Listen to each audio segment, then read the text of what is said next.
Welcome to Sleep for Stories. Thank you for joining us on this relaxing and mysterious journey. Let us know in the comments where in the world you're watching from and what time it is for you. If you enjoy these stories, don't forget to subscribe to the channel, give this video a thumbs up, and turn on notifications so you don't miss any future tales. Wishing you a peaceful listening experience and a restful sleep.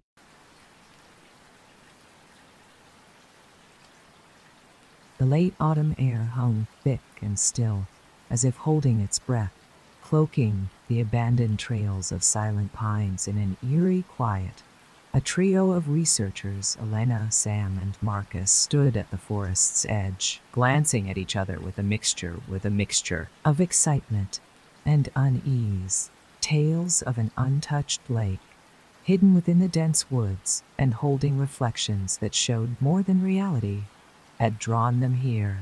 Yet, as the towering trees cast twisted shadows on the ground, they felt the weight shields of the legends pressing down on them. "Are we sure this is the place?" Elena whispered, her voice barely audible above the crunch of fallen leaves beneath their boots. Her flashlight beam barely pierced the darkness ahead, swallowed by the dense branches that tangled overhead, cutting off the last rays of sunlight. "According to the map, yes," replied Marcus, adjusting his backpack. "The lake should be a few miles in. Locals said no one's been here in decades." With each step deeper into the forest, the world around them grew colder and quieter. The usual hum of life, a rustling squirrel, a distant bird call was absent, replaced by a vast, unbroken silence. Even the crunch of their footsteps seemed muffled, swallowed by the dense carpet of damp leaves underfoot. An hour passed as they navigated the twisted paths and gnarled roots that clawed up from the ground like skeletal hands. The trees seemed to close in around them, their trunks covered in a strange gray moss that hung like wisps of smoke here and there. The ground, wisps of smoke here and there. The ground sloped downwards, forming shallow gullies that disappeared into shadow. A faint mist began to rise, winding around their ankles and licking up their legs, thickening as they walked until it hovered in the air like a spectral veil. "Do you feel that?" Sam muttered, pausing to gaze into the darkness that stretched beyond the beam of his flashlight. "It's like the air is watching us." Elena shivered. "Let's keep moving." The lake has to be close. As they ventured deeper, strange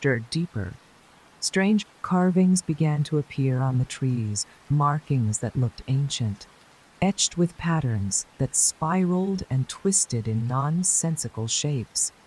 Elena brushed her fingers over one, feeling the rough bark beneath her fingertips. The symbols were cool too. The touch, a stark contrast to the damp warmth of the surrounding wood. Suddenly, the mist parted, revealing a wide clearing.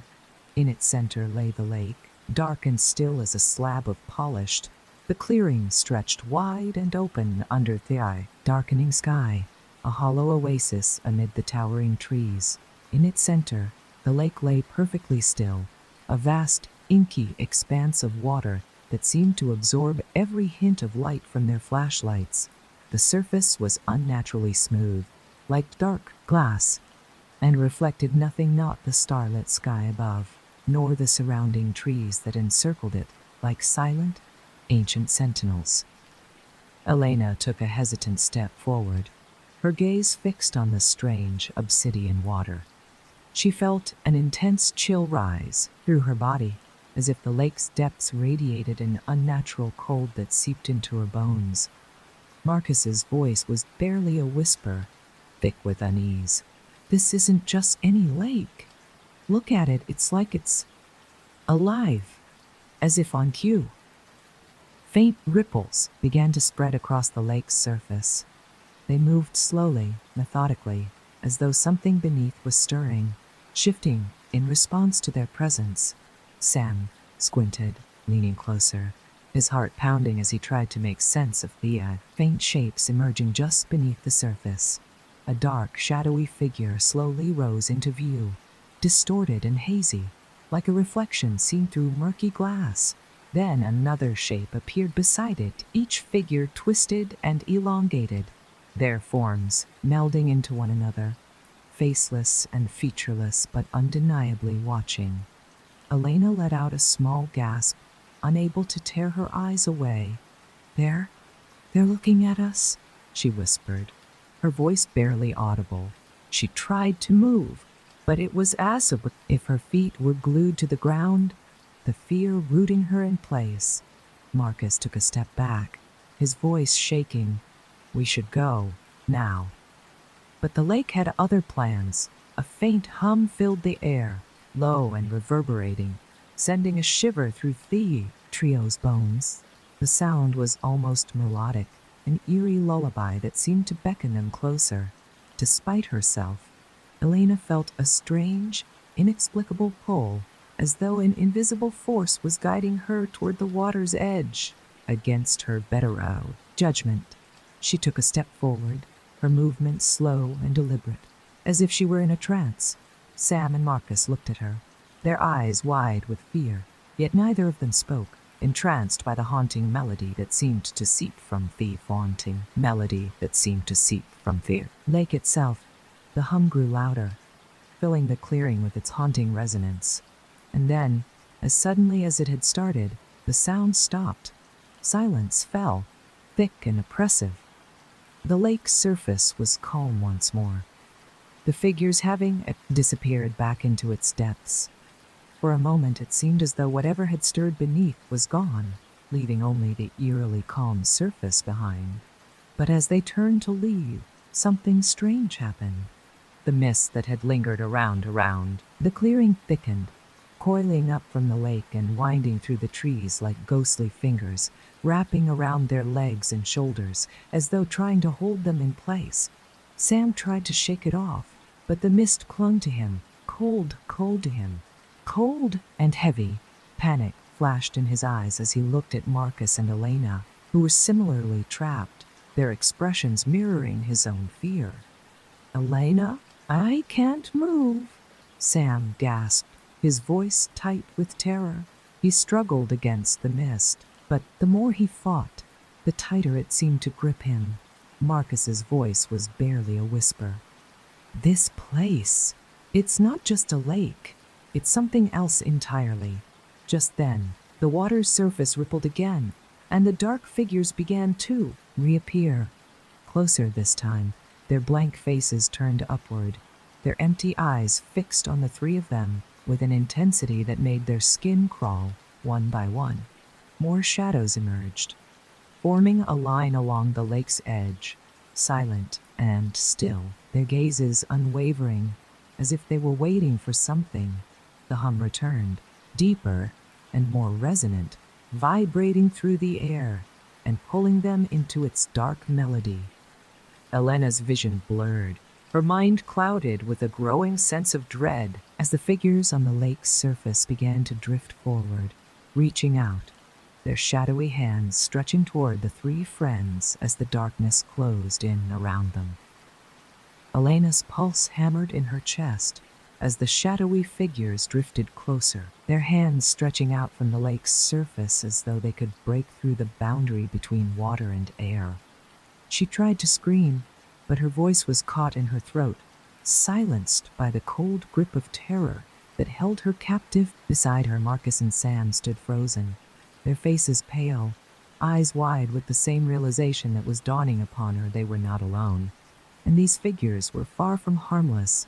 The hum deepened, shifting to a low, guttural chant that echoed through the clearing, reverberating in their bones. It sounded ancient, like a language long forgotten, its strange rhythm pulling at them, drawing them closer to the lake's edge, despite every instinct screaming at them to run. The mist thickened, curling around their ankles and rising up their legs, as if trying to pull them into the earth itself. Suddenly, the ground beneath them began to tremble, faint at first, but growing stronger with each second. The trees around them groaned, their branches creaking and swaying as though something monstrous stirred beneath the soil, awakening from centuries of slumber. Elena felt the earth pulse beneath her feet, each beat synchronized with the hypnotic rhythm of the chant. She looked down and saw the mist crawling higher, swirling up to her waist, and within it, faint shapes, faces twisted in anguish, eyes wide and hollow, mouths open in silent screams.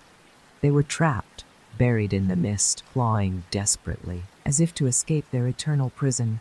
Marcus! Sam! She managed to gasp, her voice trembling.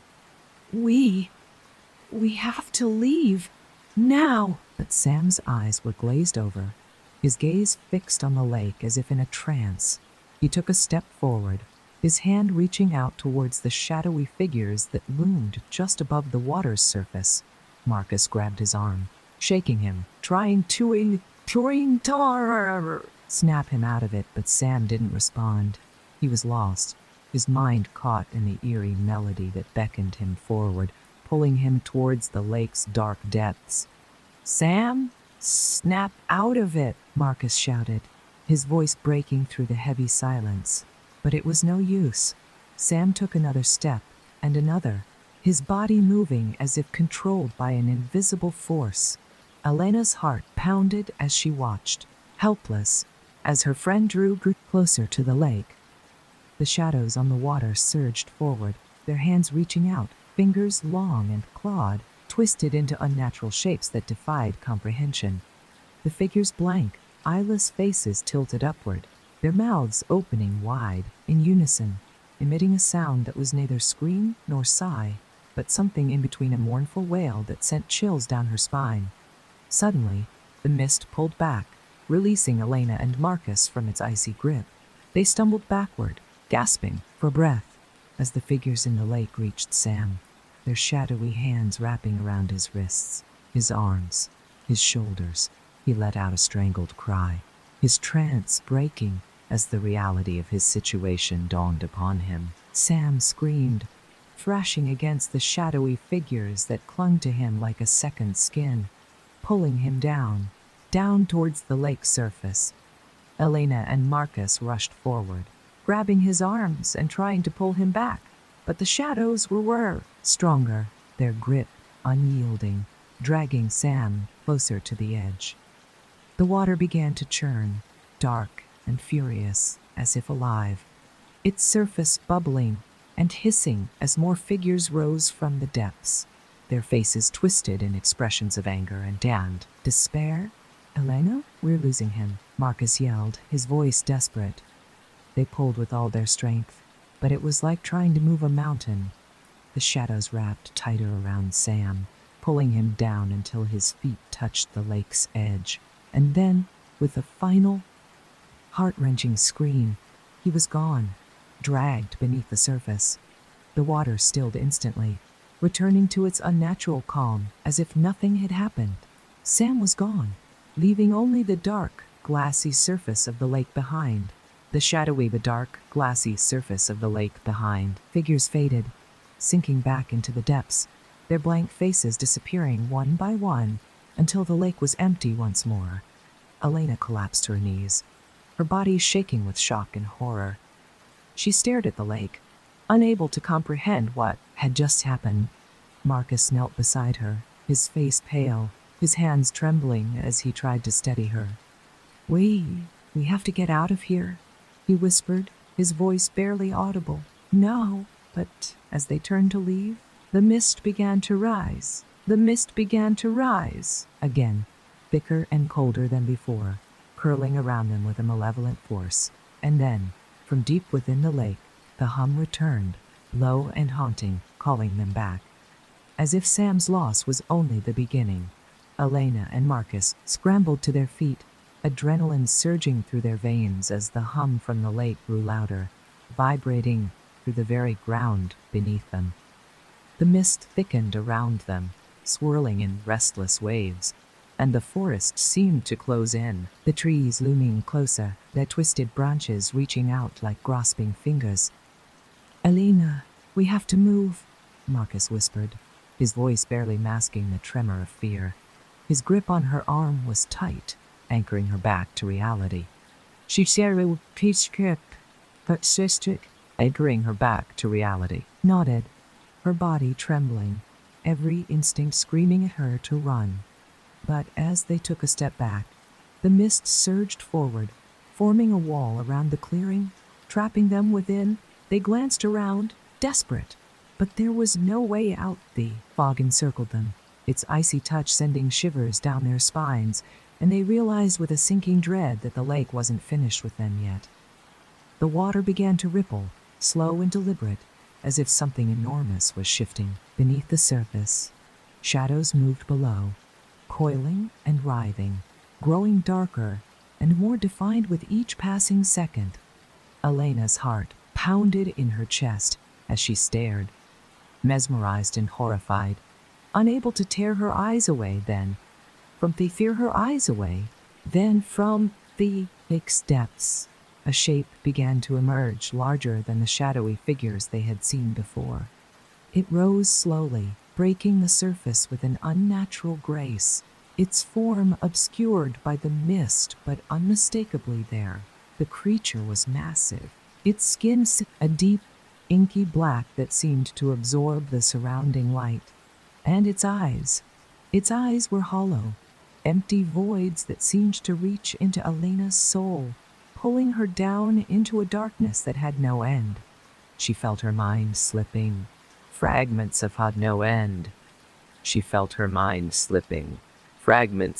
thoughts scattering like leaves in the wind. The creature's gaze held her, its power immense and unyielding, filling her with a despair so deep it threatened to consume her.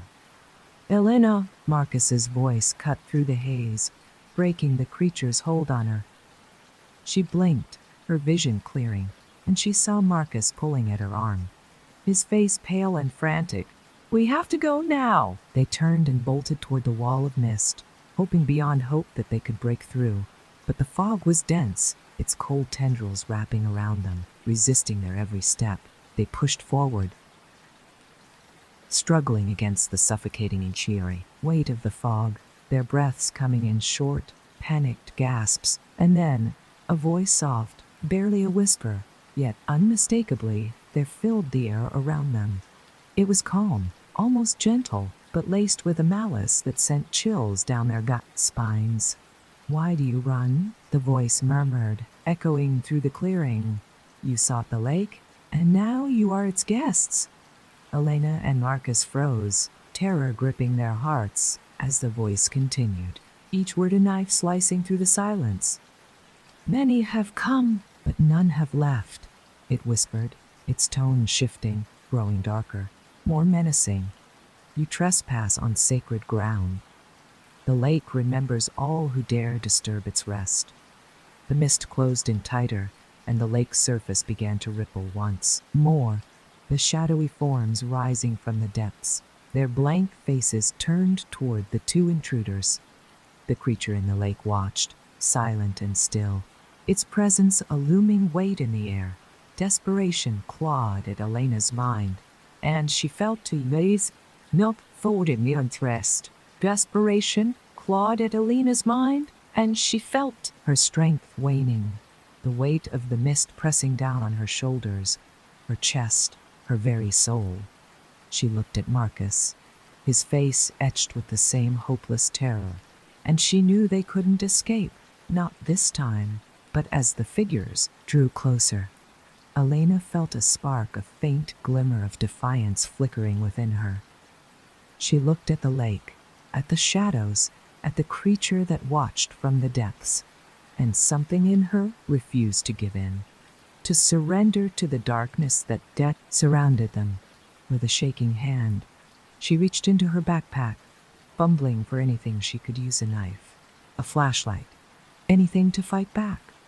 Her fingers brushed against a small glass vial filled with salt, a relic from a previous expedition, something she had carried with her out of habit. Without hesitation, she uncorked it, spilling the salt in a circle around herself and Marcus, hoping it would offer some protection. The shadows recoiled, their movements faltering. The shadows recoiled, their movements faltering, and the creature let out a low, guttural growl, its hollow eyes narrowing with fury. The mist pulled back, retreating ever so slightly, as if held at bay by the circle of salt. Elena gripped Marcus's hand, her voice barely a whisper. We have voice barely a whisper. One chance.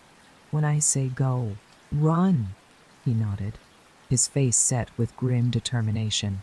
And together, they prepared to make their last stand against the lake's ancient, malevolent power.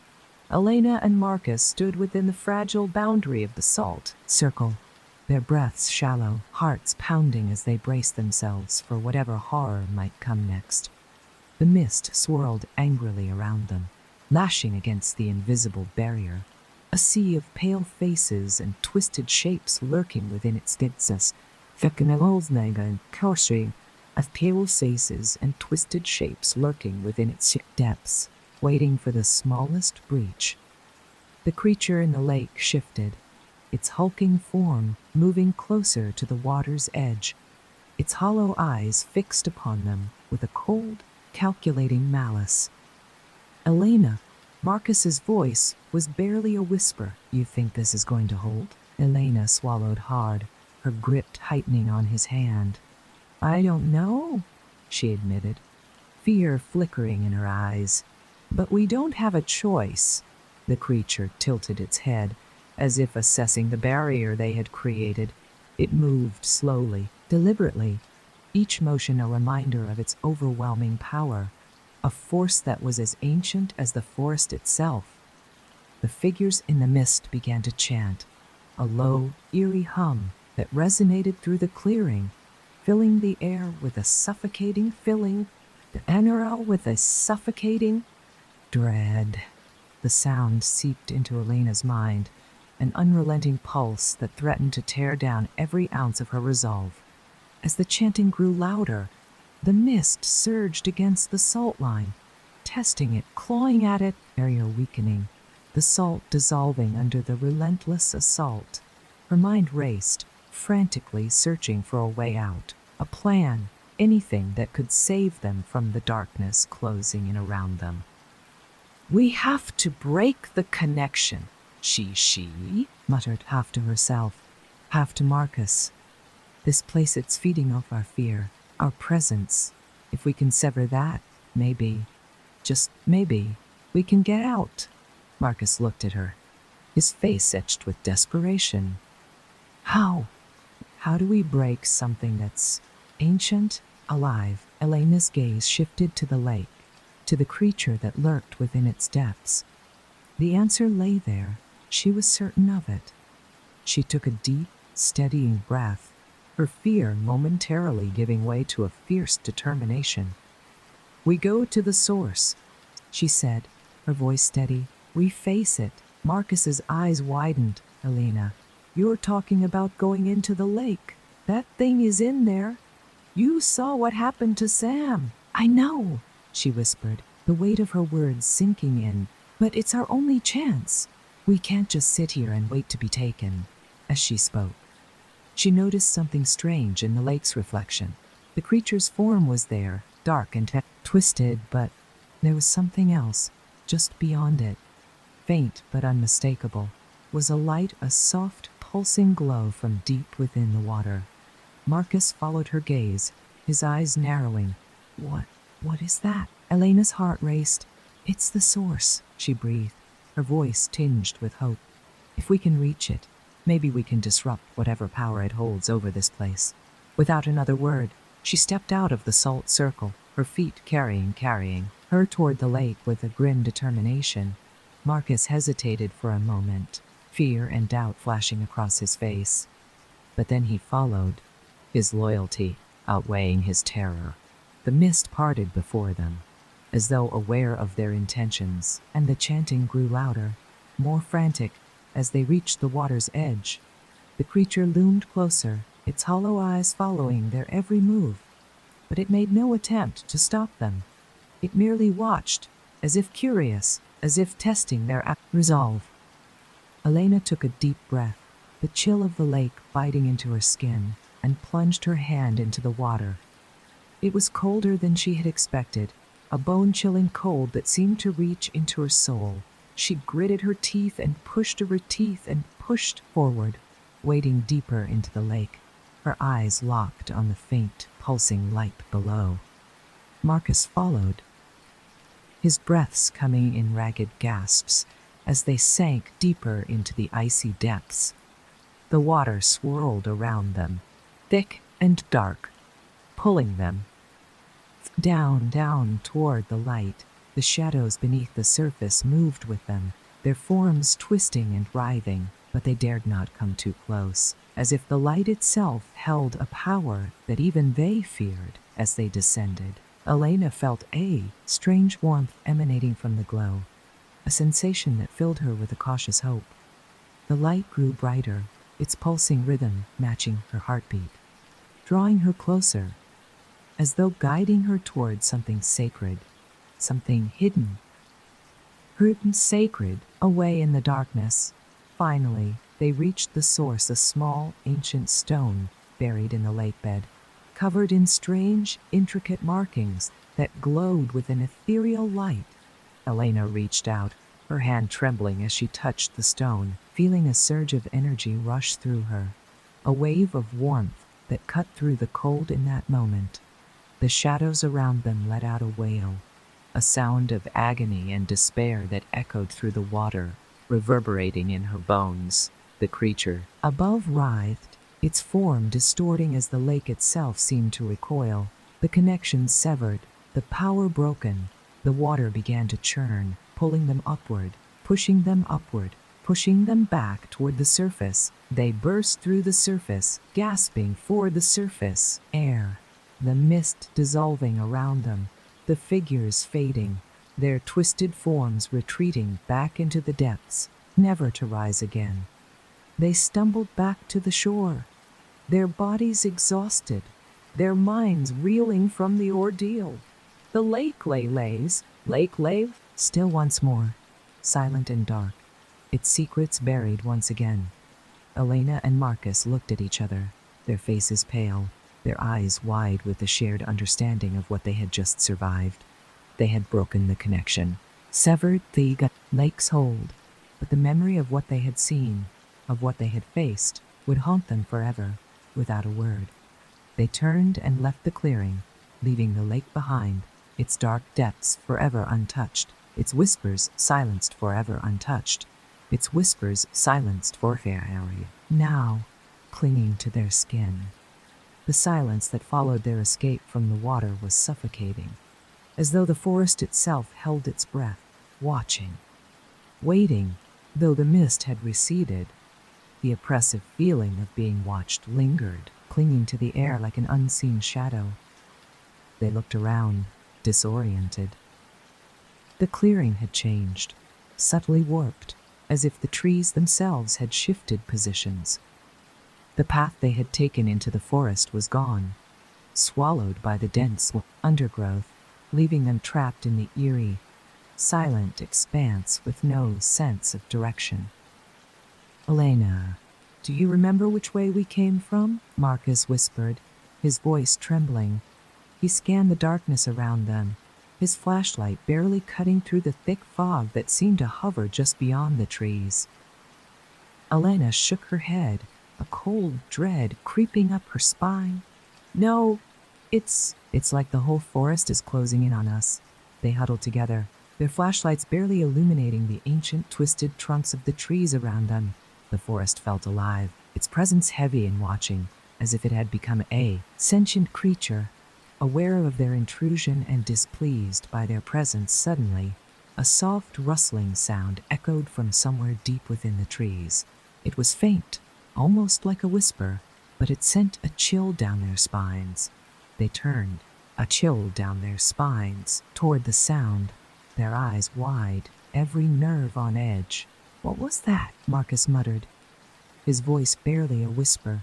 His flashlight scanned the darkness, but there was nothing, only the faint movement of shadows that seemed to shift and sway as if they had a life of their own. Elena took a shaky breath, gripping his knee. Orm, we need to keep moving. Standing here won't help us. They moved slowly, inching through the thick foliage, their flashlights casting long, eerie shadows that seemed to flicker at the edges of their vision. Every step felt like a gamble, the forest thickening around them, each tree gnarled and twisted, almost human in form, their branches like outstretched arms reaching toward the sky. As they pressed forward, the whispers grew louder, merging into faint, haunting murmurs that seemed to echo from every direction. The words were indistinct, yet filled with a deep, lingering sadness that chilled them to their core. It was as though the forest itself was lamenting, crying out in a language older than time, speaking of secrets buried in the shadows, forgotten by the living. Elena, these voices? They sound like they're coming from beneath us, Marcus said, his voice barely more than a breath. He knelt down, pressing his ear to the cold earth. Face paled as he listened, his eyes widening with horror. Elena, there's something under the ground, he whispered, his voice trembling. I can hear it, like something is moving down there. A jolt of fear shot through her, and she shot through her. And she grabbed his arm, pulling him to his feet. Don't listen to it, Marcus. Whatever it is, it's trying to trap us here. But as they moved forward, the ground beneath them began to tremble, faint at first, but growing stronger with each step. The earth pulsed in a slow, rhythmic beat, as though it were alive, and the voices rose to a haunting crescendo, filling the air with a sorrow so profound it seemed to seep into their bones. Elena's flashlight flickered, and in that brief moment a flashlight flickered, and in that brief moment of darkness, she caught a glimpse of something moving just beyond the tree line. It was quick, almost too fast to notice, but there slipping between was a figure, pale and translucent, its face hidden in shadow. Her heart raced as she hidden in shadow, turned the flashlight back on, but the figure was gone, leaving only an eerie silence in its wake. Marcus, did you see that? She whispered, gripping his hand tightly. He nodded, his face pale.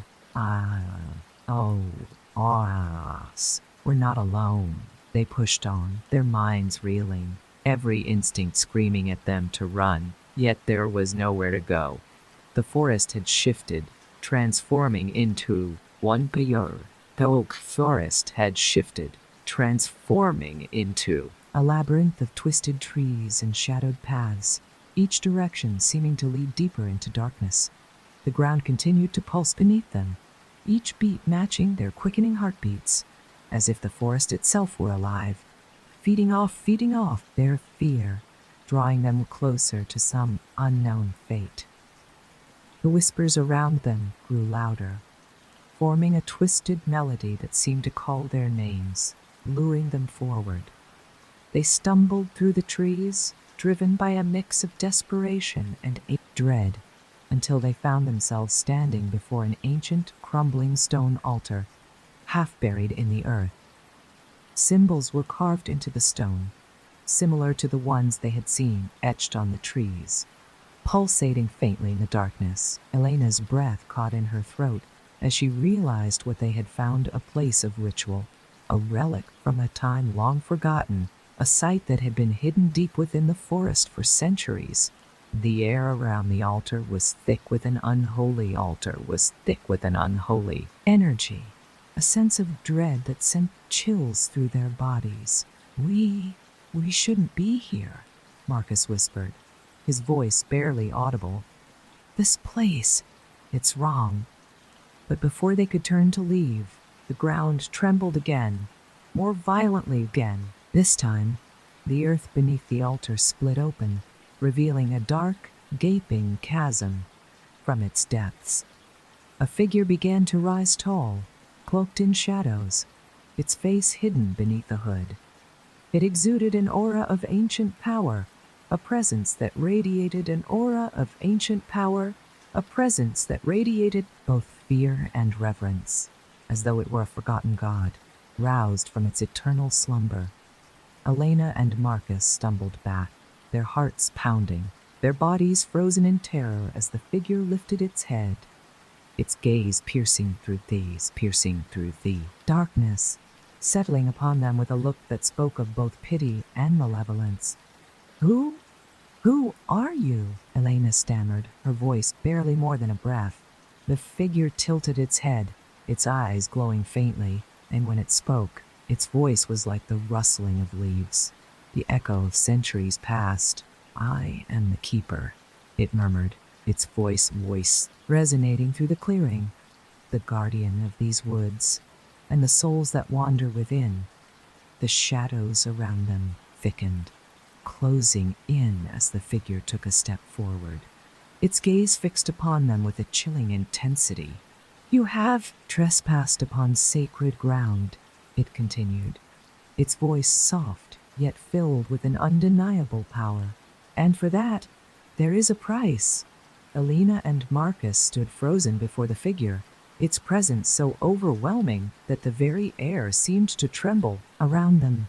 The keeper's form shifted like smoke, an indistinct silhouette blending into the shadows, yet its eyes, cold, ancient, and unyielding, were fixed upon them. There was no kindness there, no mercy, only a deep, inexorable power that chilled them to the bone. We didn't mean to disturb anything, Marcus stammered, his voice shaking, its shadowed face. In these woods, there are no accidents, it whispered, its voice a low rumble that seemed to reverberate through the ground. Those who enter are called, and the forest remembers them. Elena swallowed, her heart pounding in her chest. She could feel a strange energy coursing through her, a pressure building inside her mind, as if the forest itself were reaching into her thoughts, prying into her fears and memories. The ground beneath them began to pulse again, a deep, rhythmic thrum that echoed with the ancient chant of the trees. The symbols on the altar glowed brighter, casting an eerie light over the clearing, illuminating the twisted branches overhead, each one forming strange, haunting patterns that seemed to shift and writhe.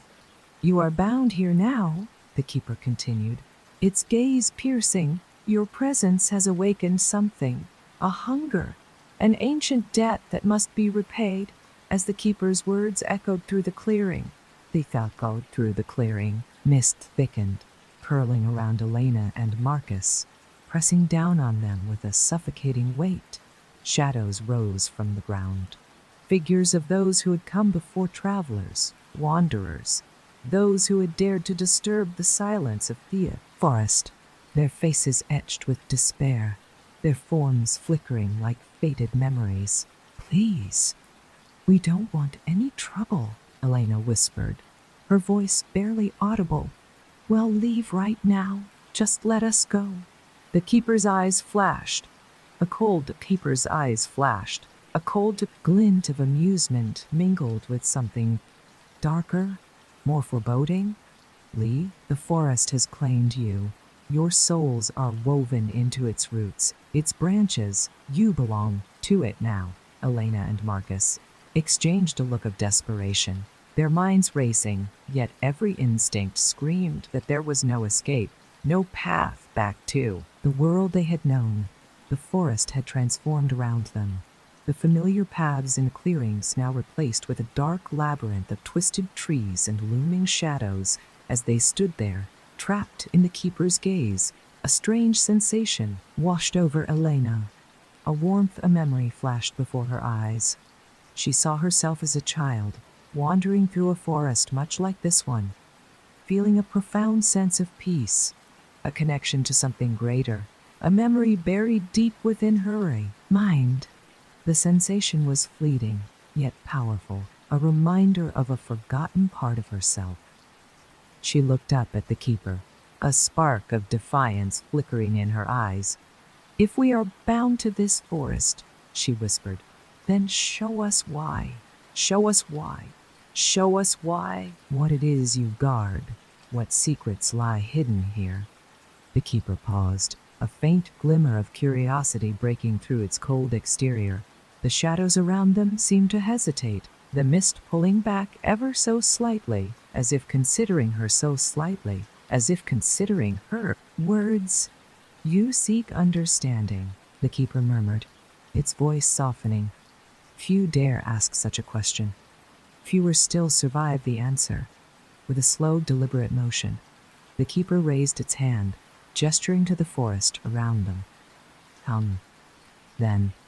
See what lies beyond the Amphi. Veil witness the truth buried in these woods, but know that once seen, it cannot be forgotten." Elena glanced at Marcus, her heart racing, but he gave a small nod, a silent agreement. Together, they stepped forward, following the keepers into the depths of the forest. The trees closed in around them, their branches twisting overhead like a canopy of skeletal arms. The air grew colder, heavier, as they descended along a hidden path, the ground sloping downward, taking them, a ground sloping downward, taking them deeper and deeper into the forest's heart. The mist clung to them, thick and damp, muffling their footsteps, and the silence was so profound that even the faint rustle of leaves sounded deafening.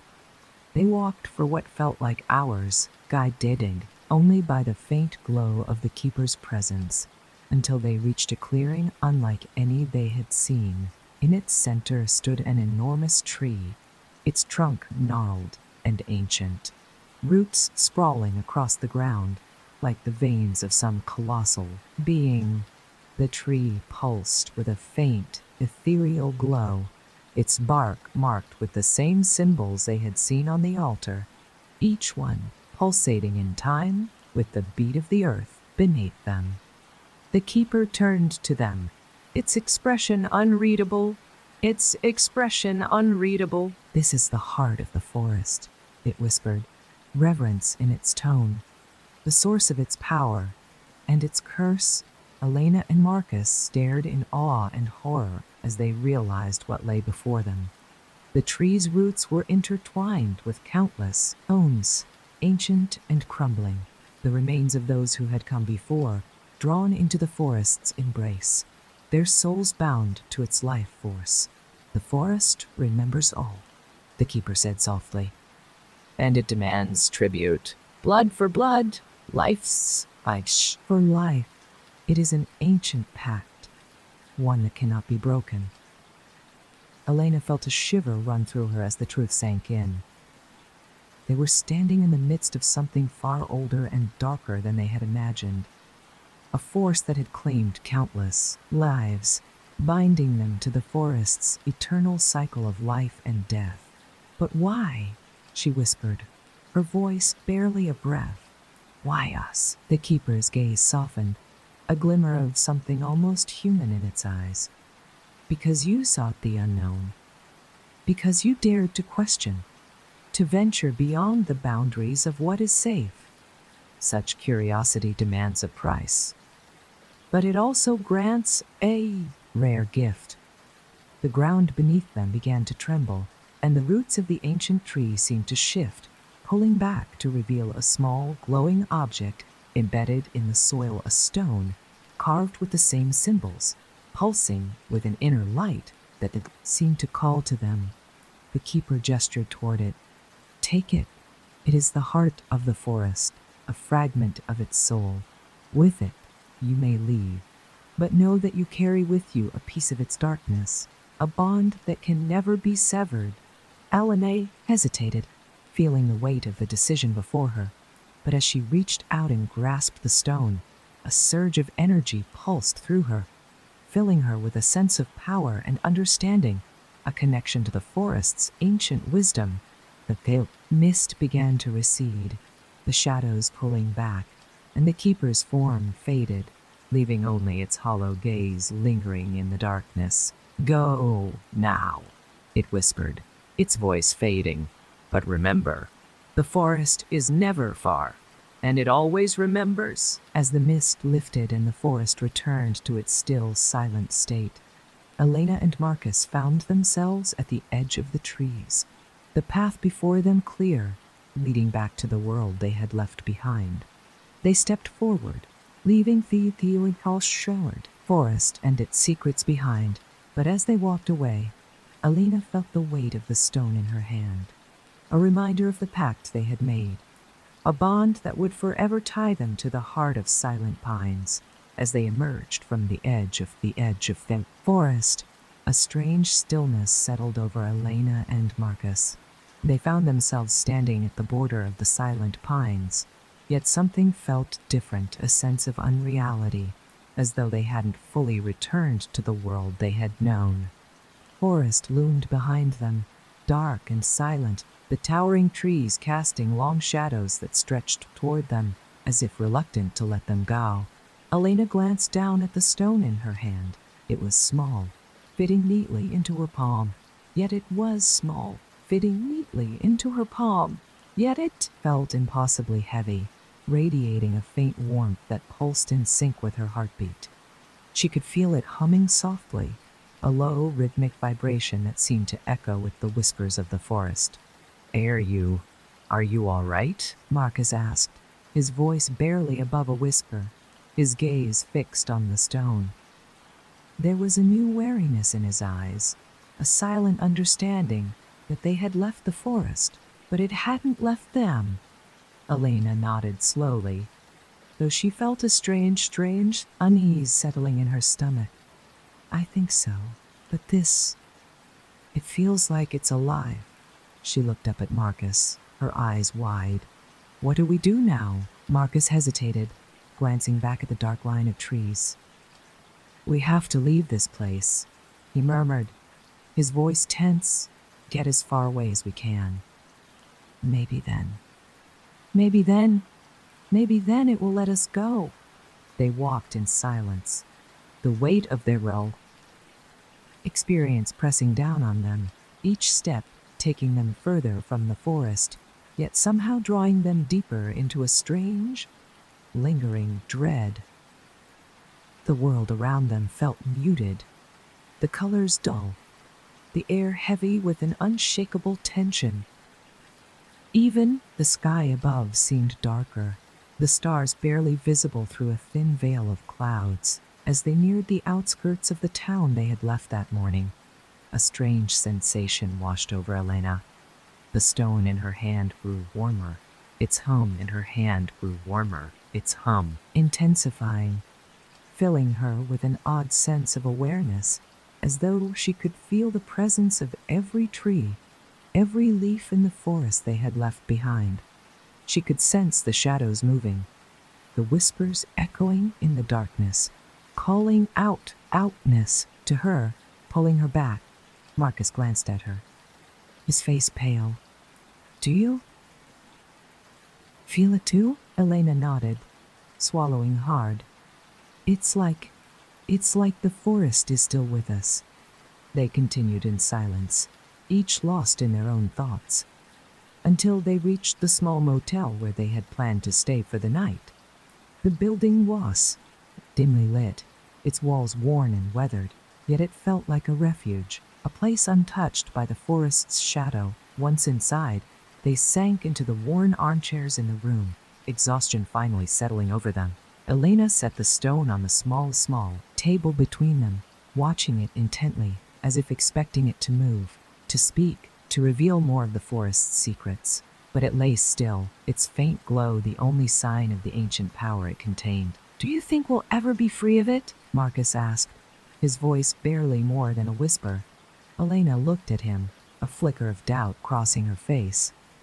I don't know, but I don't think we can just leave it here. They sat in silence, the weight of their decision hanging in the air. The stone seemed to pulse softly, as though aware of their hesitation, its glow casting strange shadows that danced along the walls. That night, Elena dreamed of the forest. She saw herself standing beneath the ancient tree, the keeper's hollow gaze fixed upon her, its voice echoing in her mind. The forest remembers Elena, and it is bound to you. She awoke with a start, her heart pounding, the sense of the forest's presence lingering in the air. She glanced at the stone, glanced at the stone, faint glow illuminating the room. and felt a strange compulsion, an urge she couldn't ignore. "We can't keep it," she murmured to Marcus, who had been watching her with concern. "This stone. It's a part of the forest. It belongs there." Marcus nodded slowly, though his face betrayed his reluctance. "But if we take it back, what will happen to us?" Elena hesitated, the weight of his question pressing down on her. "I don't know, but I feel like if we don't return it, the forest will never stop calling." They packed their belongings and set out before dawn, the stone wrapped carefully in an off, its warmth radiating through the fabric, a constant reminder of the forest's lingering presence. As they retraced their steps toward the silent pines, a sense of dread settled over them, each step feeling like a descent into something inevitable, something ancient and unbreakable. By the time they reached the edge of the forest, the sun had risen, casting a pale light over the trees, yet the forest remained shrouded in shadow, as though untouched by the morning light. Elena Knight took a deep breath, steeling herself, and stepped forward, the stone cradled in her hands. The air grew colder, the silence deeper, and she could feel the forest watching, waiting, its anticipation palpable as they ventured deeper. The path before them seemed to shift, guiding them back to the heart of the forest, back to the ancient altar they had left behind. The clearing was exactly as they had left it, the altar standing silent and dark, the symbols on its surface faintly glowing in a dim light. Elena approached the altar, her hands trembling as she placed the stone upon its surface. The moment her fingers left the stone, the ground trembled, a low, resonant hum filling the air, growing louder, echoing louder through the trees. The shadows around them began to shift, forming shapes, figures emerging from the mist, their faces blank and hollow, their forms flickering like fading memories. The keeper's voice echoed in the clearing, low and reverent. "You have returned what was taken," it murmured, its tone a mix of approval and sorrow. "The forest thanks you and releases you." Elena felt a surge of relief, a weight lifting from her chest. Yet as she turned to leave, the keeper's final words echoed in her mind, a warning that would haunt her forever. "But remember, the forest remembers all." As they walked away, leaving the silent pines behind, Elena felt a strange emptiness settle within her. The forest's presence had her within her. The forest's presence had faded, yet a part of it lingered in her soul, a bond that would never truly be severed, a connection to something ancient and unknowable. And as they left the edge of the forest, she felt its gaze upon her, watching, waiting, its whispers upon her, watching, waiting, its whispers echoing in the silence, a reminder that she would never truly be free.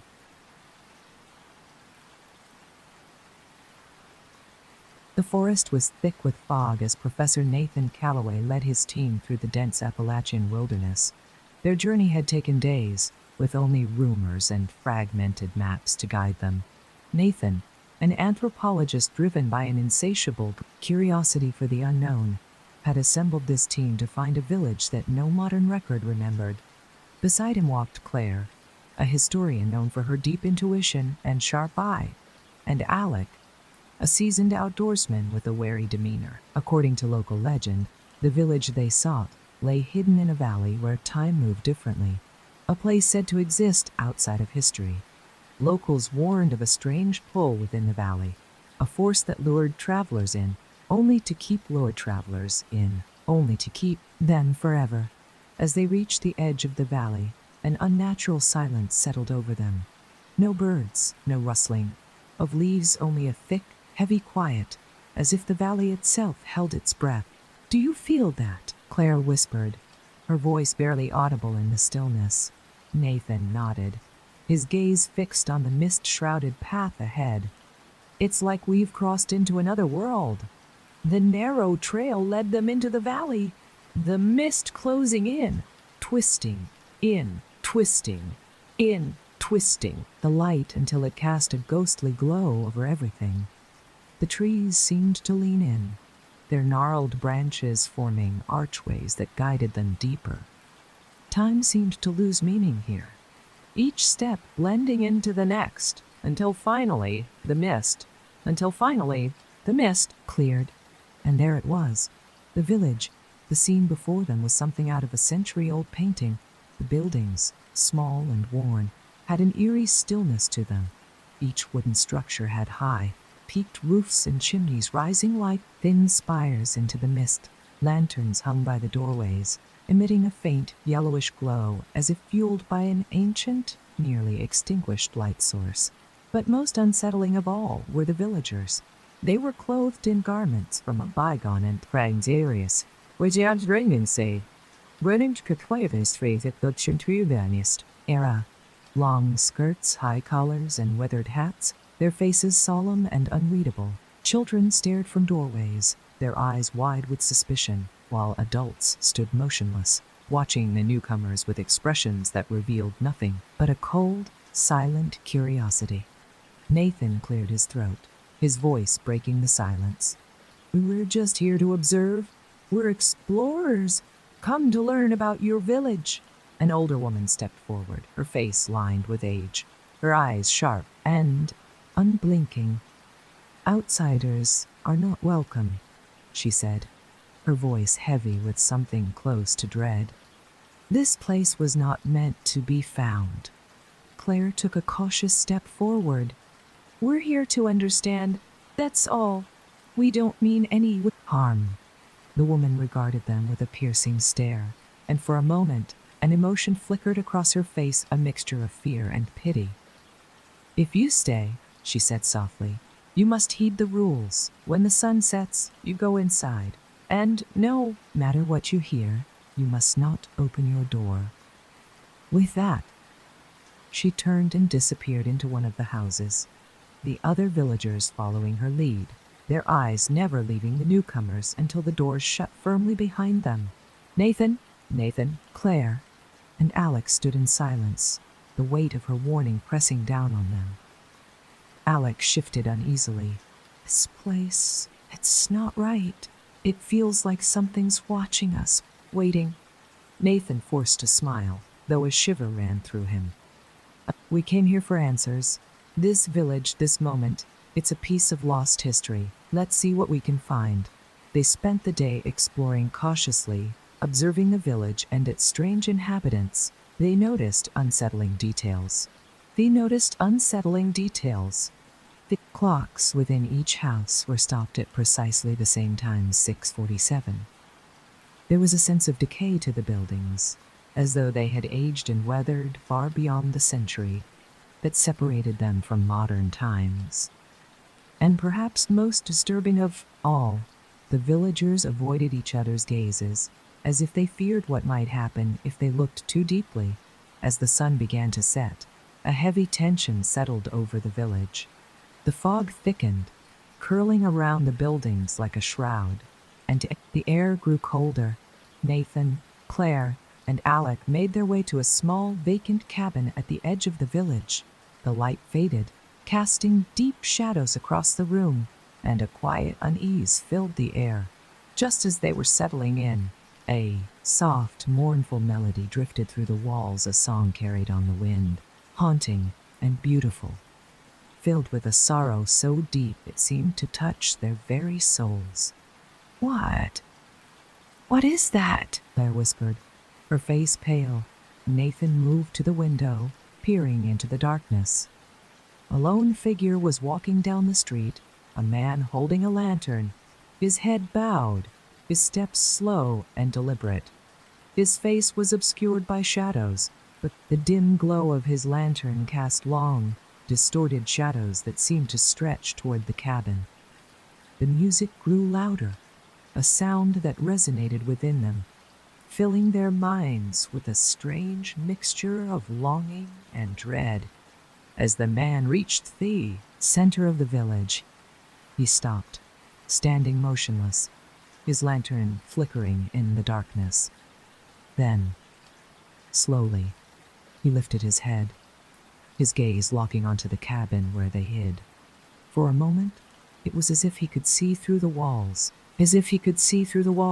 eyes piercing through the wood and darkness, fixed directly upon them. The music stopped, leaving an oppressive silence, and then, in a voice barely above a whisper, he spoke. "You do not belong here."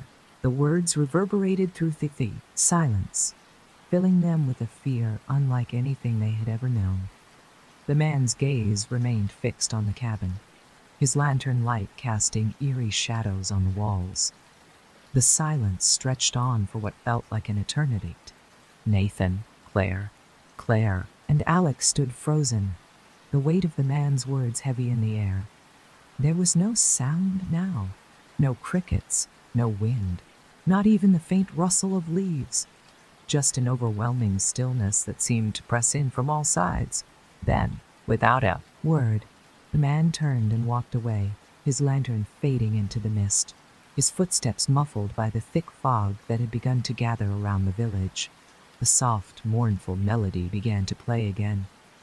But it was different this time, fainter, but it did, almost as if the sound was coming from deep beneath the earth rather than from the air. Nathan felt a chill crawl up his spine as the man's words echoed in his mind. "You do not belong here." The warning was clear, but what did it mean? And why had they been chosen to hear it? "Do you think we're safe here?" Claire asked, her voice low and trembling as she moved to stand beside him. "I don't know," Nathan replied, his gaze fixed on the door, "but I'm not so sure the village wants us to leave. We've seen too much, and we've barely scratched the surface of what's going on here." Alec clenched his fists. "We need to get out of here. The longer we stay, the more it feels like the village is watching us, waiting for something." Nathan nodded slowly. "We've come this far, but we can't leave without understanding what this place is.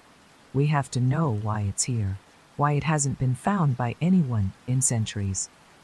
As they stood in the cabin, a strange pressure filled the room. The melody was growing louder now, almost unbearable, and it seemed to be coming from all directions, yet there was no clear source. They could feel it in their bones, vibrating through the floorboards, rising in intensity as though the very village was alive, breathing, pulsing. Without warning, the door to the cabin creaked open. The cold air rushed in, and the fog outside seemed to thicken, creeping across the threshold like an invasive presence. A shadow appeared in the doorway, a figure, tall and cloaked, its face obscured by a hood. It stood silently, as if waiting for them to make the first move. Nathan stepped forward cautiously, his heart racing. "Who are you?" The figure didn't respond. Instead, it stepped inside, the floorboards groaning under its weight. It extended a gloved hand toward Nathan, its movement slow and deliberate, as though beckoning him. "What do you want?" Claire asked, her voice trembling. "Why are you here?" The figure remained silent, its hand still outstretched. Nathan hesitated but felt an inexplicable pull toward the figure, as if it held the answers to all the questions they had been unable to solve. Slowly, he reached out, his hand brushing against the figure's cold, gloved palm. As soon as their fingers touched, a surge of energy coursed through him, unlike anything he had ever felt. It was like 1,000 voices whispering in his mind, a cacophony of ancient, forgotten knowledge. The figure pulled back suddenly, its face still hidden in shadow. But as it did, a faint glow began to emanate from the base of the hood, growing brighter and brighter until Nathan could see the outline of its face, an impossibly pale figure, its skin almost translucent. Its eyes, glowing faintly, met his with a gaze that seemed to pierce through his very soul. You have awakened what was dormant," the figure whispered, its voice echoing strangely as though multiple voices were speaking in unison. "You are the chosen ones, the ones who have seen beyond the veil. The village has been waiting for you." Nathan's heart raced. What do you mean? What is this place? The figure took a slow step back, its form beginning to fade into the shadows. This village is bound by time, and it is not just a place, it is a prison that holds the souls of those who dared to defy the will of the valley. And now, the time has come to either join them or escape. The figure's form began to dissipate, its edges blurring as though it were made of smoke. You must make your choice, it said, its voice trailing off like a whisper in the wind. The village will not let you go without a price. The door slammed shut with a loud bang, the sudden noise startling them all. They stood in stunned silence. The glow from the figure's face still burned into Nathan's mind. Claire took a deep breath, eyes wide with shock. What just happened? Alex's voice was low, almost a growl. We're not leaving. We're not getting out of here until we understand what we're up against. Nathan shook his head, his mind racing. There's something we're missing. We need to find the heart of this place. Whatever keeps the village alive, that's where the answers are. They knew now that they couldn't leave the village behind, not until they had faced whatever truth lay hidden within it. The village had chosen them for a reason, and village had chosen them for a reason. Journey that had begun as an exploration had now turned into something far darker, far more dangerous. And as the eerie melody filled the air again, Nathan knew that the true challenge was only just beginning. Nathan, Claire, and Alec exchanged uneasy glances as the heavy silence lingered in the cabin. The village around them had returned to its eerie quiet, but the weight of the figure's warning hung in the air, palpable and thick. The mysterious figure's parting words still echoed in their minds. The village will not let you go without a price. Nathan's heart raced as he stared into the fog. He had never felt so trapped, not just physically, but mental. The village had chosen them, and now they were part of its dark story. We can't just sit here, he muttered, more to himself than to the others. We need to find out what holds this place together, and how to break it. Claire nodded slowly, her face pale but determined. But where do we even start? The village is already watching us. I can feel it, like something's always just behind us. Alec, usually the one with the practical mindset, now seemed visibly shaken. He'd seen enough strange things in his life to know when something was Ross. Deeply wrong, but this felt beyond anything he had ever encountered. We need to find the heart of this, Alec said, his voice tight. The source of all this power. It's the only way to escape. They began moving through the village again, though it felt like the very air around them thickened with every step. They passed by the same old houses, their windows dark, their doorways silent. The villagers no longer stared from the shadows, but seemed to be waiting, poised for something. The tension was false. The tension was almost unbearable. Then, as they reached the center of the village once again, they saw something new, an old stone well, standing alone in the middle of the square. Its surface was cracked, weathered with age, and it seemed to pull surrounding mist toward it, like a vortex. The well radiated an unnatural cold, a stark contrast to the otherwise warm, humid air. It was as if this well held secrets, waiting to be uncovered. Secrets that the villagers had long kept hidden. Nathan approached cautiously, his breath shallow as he neared the well. He glanced down into the darkness below, feeling the pull of something ancient, something dangerous. He reached for the stone edge, his fingers brushing against it. The moment his fingers made contact, the earth trembled beneath them. The stone beneath his hand cracked, and an oppressive wave of energy surged upward from the well. The village around them seemed to shift, the ground rising and falling, the houses warping as though the very landscape was breathing. Claire stepped back in alarm, her eyes wide. What's happening? Nathan, what did you do? Before Nathan could respond, a deafening sound filled the air, a deep, resonant hum that seemed to come from the very heart of the earth itself. The well's surface began to glow with an eerie light, and figures started to emerge from the shadows, slowly at first, then more rapidly. They were the villagers' people whose eyes were now hollow and empty, their faces blank of emotion. They moved like puppets on invisible strings, their bodies jerking unnaturally as if controlled by something far more powerful than themselves.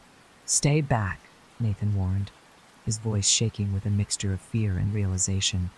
"It's them, this is the source." Alex's fists clenched. "We need to stop this. Whatever this is, we have to break it." The figures advanced, their footsteps slow and deliberate, but their eyes remained locked onto Nathan, Claire, and Alec. The air seemed to hum with power, a pressure building with every passing second. Nathan could feel it, that pull again, the sense that they were being drawn into something they couldn't understand, something older than time itself. He turned to Claire and Alec, his voice low. "We have to destroy the well. This is what's been keeping them here. Keeping us here." But just as he moved toward the well to act, the villagers' faces began to change. The blank stares were replaced with expressions of sorrow, of desperation. A low wail echoed from the back of the group, growing louder as one figure, a young girl, stepped forward, her hands raised toward the well.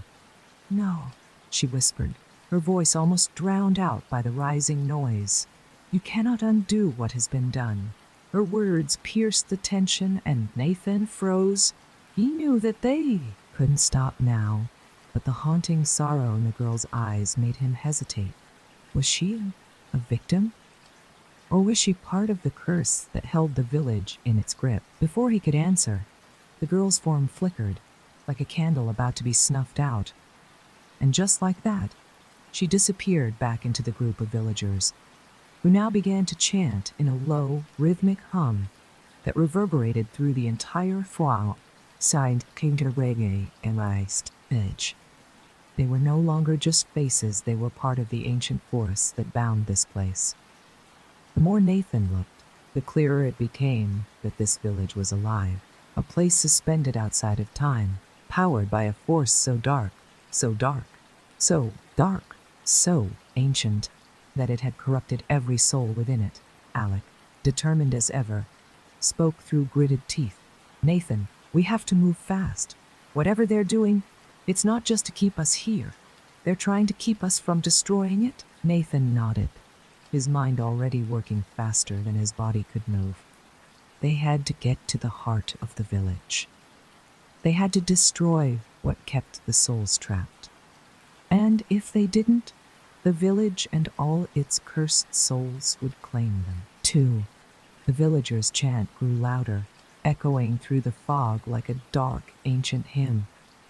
It was as though the very air around them thickened with each syllable, wrapping itself around Nathan, Claire, and Alec. The ground beneath their feet pulsed in time with the chant, as if the village itself was alive, breathing in rhythm with the eerie song. Nathan glanced at Claire and Alec, his face a mask of determination. "We can't wait any longer and end this nightmare." Alec nodded firmly, gripping a large branch he had found earlier. "I'll clear the way. We just need to get to the center, where the source is coming from." "Stay close." They moved quickly, threading their way through the crowd of villagers who seemed to part before them like the tide before a storm. But despite the path opening up, the tension in the air thickened. Every movement felt wrong. Every step they took seemed to lead them deeper into the heart of the village, closer to whatever dark force ruled this place. As they neared the well, the villagers' eyes followed them, their gazes empty, yet filled with sorrow. It was as if they knew what was coming, as if they could feel the sorrow, impending destruction. The entire village seemed to hold its breath, waiting for the inevitable. Then, just as they reached the well, the earth trembled beneath their feet. A loud cracking noise filled the air, and the ground around them split the air open. sending shards of stone flying. The well's surface cracked, and a blinding light shot out from within, enveloping the entire square in its glow. Nathan shielded his eyes, but the light was too bright, too intense. His heart raced, and he could hear Claire and Alec gasping behind him, trying to cover their eyes from the overwhelming brightness. The ground beneath them rumbled, as if the very foundations of the village were shaking apart. Through the light, Nathan saw something that made his blood run cold. Figures began to emerge from the cracks in the ground, rising up from the very earth itself. Their bodies were translucent, their features distorted, their eyes wide with an unbearable emptiness. Souls, hundreds, thousands of them, all trapped by the curse that bound this place. They hovered, drifting toward the well, their hands reaching out in silent plea. The air was thick with their mournful cries, and the melody that had echoed through the village now reached a deafening crescendo. "What are they doing?" Claire cried, her voice trembling. "Why are they coming here?" Nathan's mind raced. The well, it's a prison, a trap for the souls of the damned. They're being drawn back into it, but we can stop this. We have to destroy it now. But just as Nathan reached for the axe he had dropped earlier, the ground shook again, more violently this time. The villagers, who had been standing silently, suddenly moved in unison, their eyes now wide with fear. The man who had warned, with fear. The man who had warned them earlier, the one with the lantern, appeared again, standing before the well. His face was no longer hidden by shadows. His features were gaunt, his skin pale, and his eyes empty, hollow. He raised his lantern, and the light from it seemed to intensify, pulsing with an otherworldly energy. "You cannot break it," he said, his voice cold and commanding. "This village is bound to the well. It has been for centuries. You cannot escape it. You belong here now." Nathan's heart pounded in his chest as he stepped forward, his resolve strengthening. "We don't belong here. We never did. This curse, it ends now." With a quick motion, he grabbed the axe, lifting it high above his head. But as he brought it down toward the well, the ground beneath him cracked open violently, sending him stumbling backward. The villagers' eyes glowed faintly, their mouths opening wide in unison, letting out a silent scream that resonated through the very earth. Suddenly, the light from the well flared again, blinding them all, and the world around Nathan seemed to shift, as if the ground itself was being torn apart. A powerful, invisible force rushed toward them, knocking them off their feet and sending them sprawling onto the ground. Claire cried out in pain as she struggled to stand, but the force seemed to press down on them from all sides, crushing the very air from their lungs. Alec reached for Nathan's hand, but it was as if the very fabric of reality was warping around them, pulling them into the darkness. And then, through the overwhelming pressure, Nathan heard a voice, a soft, ghostly whisper, barely audible over the cacophony of the village's cries. "End it! End the cycle, or be lost forever." It was the voice of the young girl, the one who had appeared earlier. She was trapped within the well, trapped within the village, but her spirit was still there, calling to them. Nathan, with all his strength, pulled himself to his feet, his vision blurred by the light and the force around them. With one final, desperate effort, he swung the axe down with all his might, striking the well's surface. The crack that followed was deafening. The village screamed, the ground trembled, and the light from the well exploded outward, filling the air with a searing brilliance. For a moment, everything was still. Then, the silence returned. The villagers, the figures, the well, all were gone. The land, once so thick with fog and darkness, now seemed lighter, almost cleansed, as if something that had been weighing it down had been lifted. Nathan, Claire, and Alex stood in the now empty village square. Their bodies stood in the now empty village square. Their bodies battered, their minds reeling from what had just happened. They were still in the valley, but the air felt different. The curse was gone. The village had faded into nothingness, and the heavy presence that had been suffocating them had vanished. And yet, despite their victory, they could still hear the faintest echo of the melody, lingering in the back of their minds. It was a reminder of the village they had left behind, the village that had claimed so many souls before them. A reminder that some places are never truly gone. The silence that had followed the destruction of the well was overwhelming. The village, once filled with the faint, haunting melody and the presence of trapped souls, was now eerily empty, the fog lifting as if the land itself was sighing in relief. Nathan, Claire, and Alex stood in the now quiet village square, the broken remnants of the well before them, still glowing faintly in the early morning light. "I can't believe it's over," Claire whispered, her voice a mixture of exhaustion and disbelief. Her gaze lingered on the spot where the well had once stood. It was as if the land had swallowed everything whole, erasing the horrors they'd just witnessed. Alex glanced around the empty village, his brows furrowing. "Is it really over, though?" he asked, his voice rough. "It feels like we're still here, like the place is waiting for us to leave, or for something to happen." Nathan took a step forward, his eyes scanning the now tranquil surroundings. There was an unsettling stillness in the air, an unnatural quiet that seemed to stretch on forever. "It's over," he said, though there was a note of uncertainty in his voice. "The curse is broken. The souls are freed. The village is gone. But why do I feel like we've just opened a door we weren't supposed to?" Claire stepped closer to him, her hand brushing against his arm. "Do you feel that?" she asked. Nathan turned to look at her, but it was Alec who answered first. "Something's still here," Alex said. "It's not gone.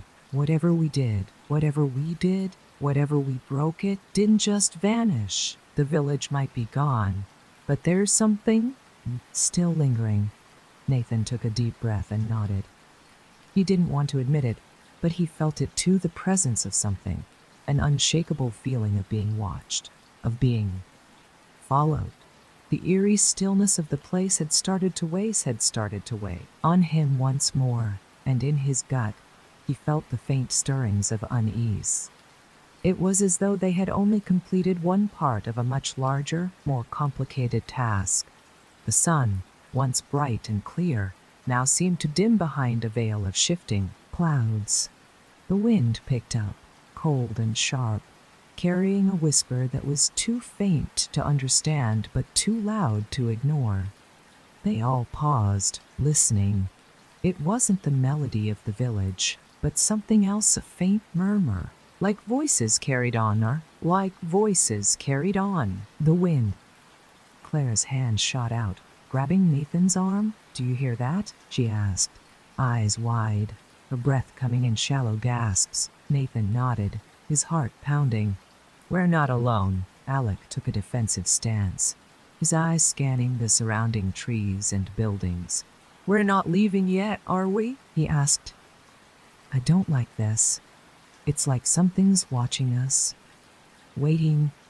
Nathan's mind raced. He wanted to leave, wanted to escape this feeling that something had changed, that their actions had opened something far darker than they had anticipated. But he knew they couldn't leave just yet. They had to understand what was still out there, what was still tethered to this place. A faint shimmer caught Nathan's eye, and he turned sharply. In the distance, where the fog had been lifting, a figure appeared silhouetted against the now dim light. The figure was still, standing motionless, its form hazy and indistinct. as though it were made from the very fog that had once smothered the village. "Who's there?" Nathan called, his voice trembling with uncertainty. There was no response. The figure remained frozen in place. Claire stepped back, her voice barely above a whisper. "That wasn't there a second ago, was it?" Alex's hand tightened around the branch he was holding. "We need to move. Now!" But Nathan couldn't move. He felt rooted to the spot, his gaze locked on the figure, drawn to it with an unexplainable force. Slowly, the figure began to step with force. Slowly, the figure began to step forward, its movement slow and deliberate. As it came closer, the fog around it seemed to dissipate, revealing more details. It was a person young, dressed in the same old-fashioned clothing as the villagers had worn. But there was something off about them. Their face was pale, too pale, and their eyes were wide, empty, like someone who had seen too much, too many years of torment. Nathan's heart pounded in his chest as the figure stopped just a few feet away from him. It didn't speak, didn't move.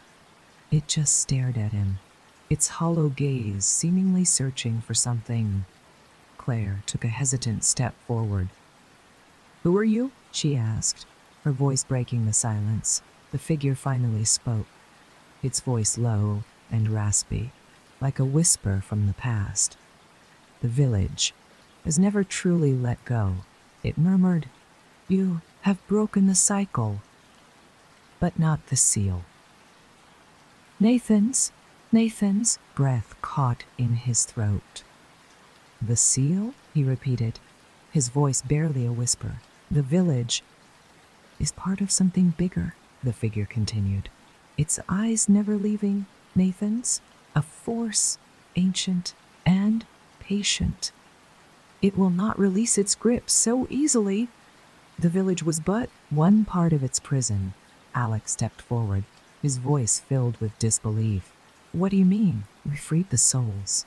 We broke the curse." The figure's lips twisted into a thin, sad smile. "Not all of it," it whispered. "You freed the souls of the trapped villagers, yes? But there are other entities, older, darker, that still they are. Other entities, older, darker, that still anger." Nathan felt a chill race down his spine. This wasn't over. Whatever they had done had merely scratched the surface, and now they were dealing with something far beyond their understanding. The figure's form began to blur. Its edges fading back into the fog, but its words lingered in the air, hanging over them like a dark cloud. "Be careful." The figure's voice echoed.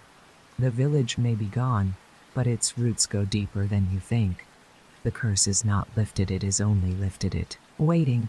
And with that, the figure vanished into the mist, leaving Nathan, Claire, and Alex standing in the square, their minds reeling with the implications of what had just been said. For a long moment, none of them spoke.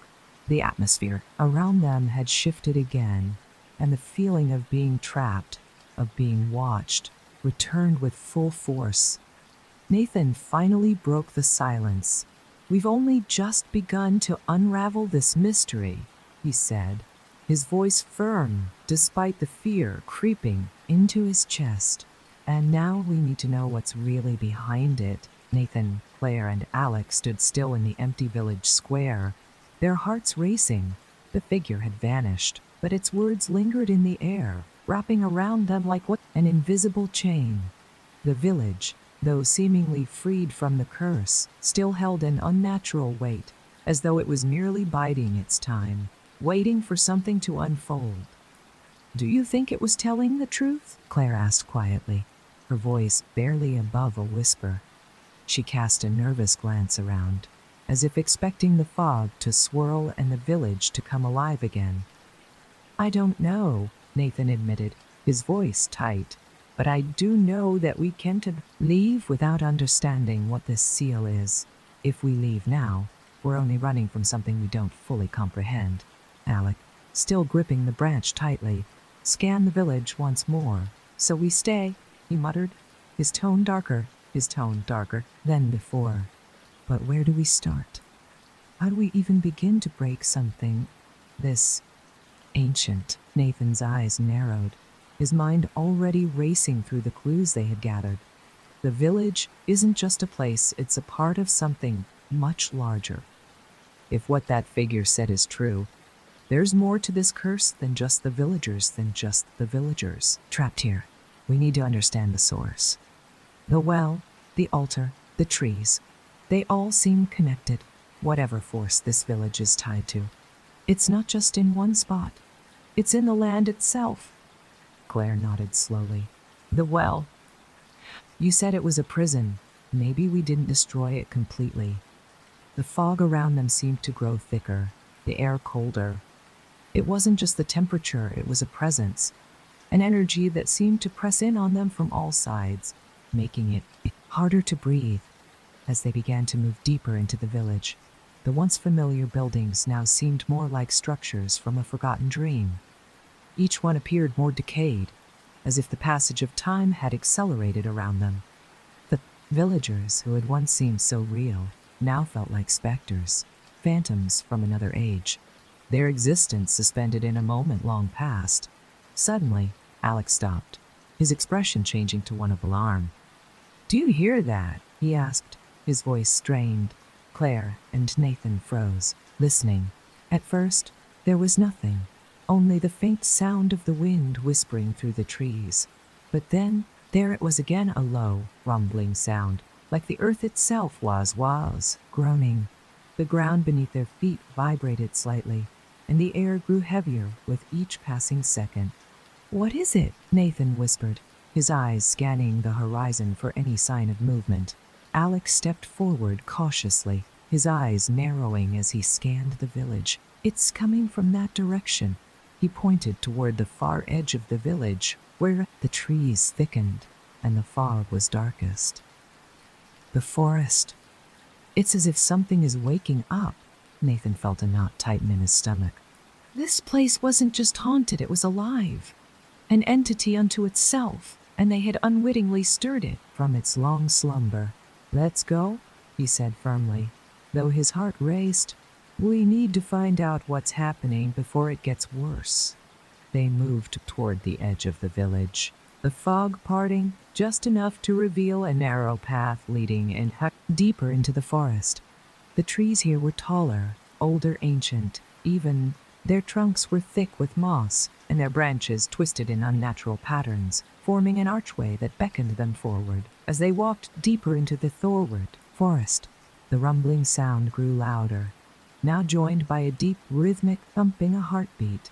The ground seemed to pulse with it, and the trees swayed, their branches creaking in the wind. Then, just as they reached the heart of the forest, they found it, a massive stone structure, half hidden by vines and trees, stood before them.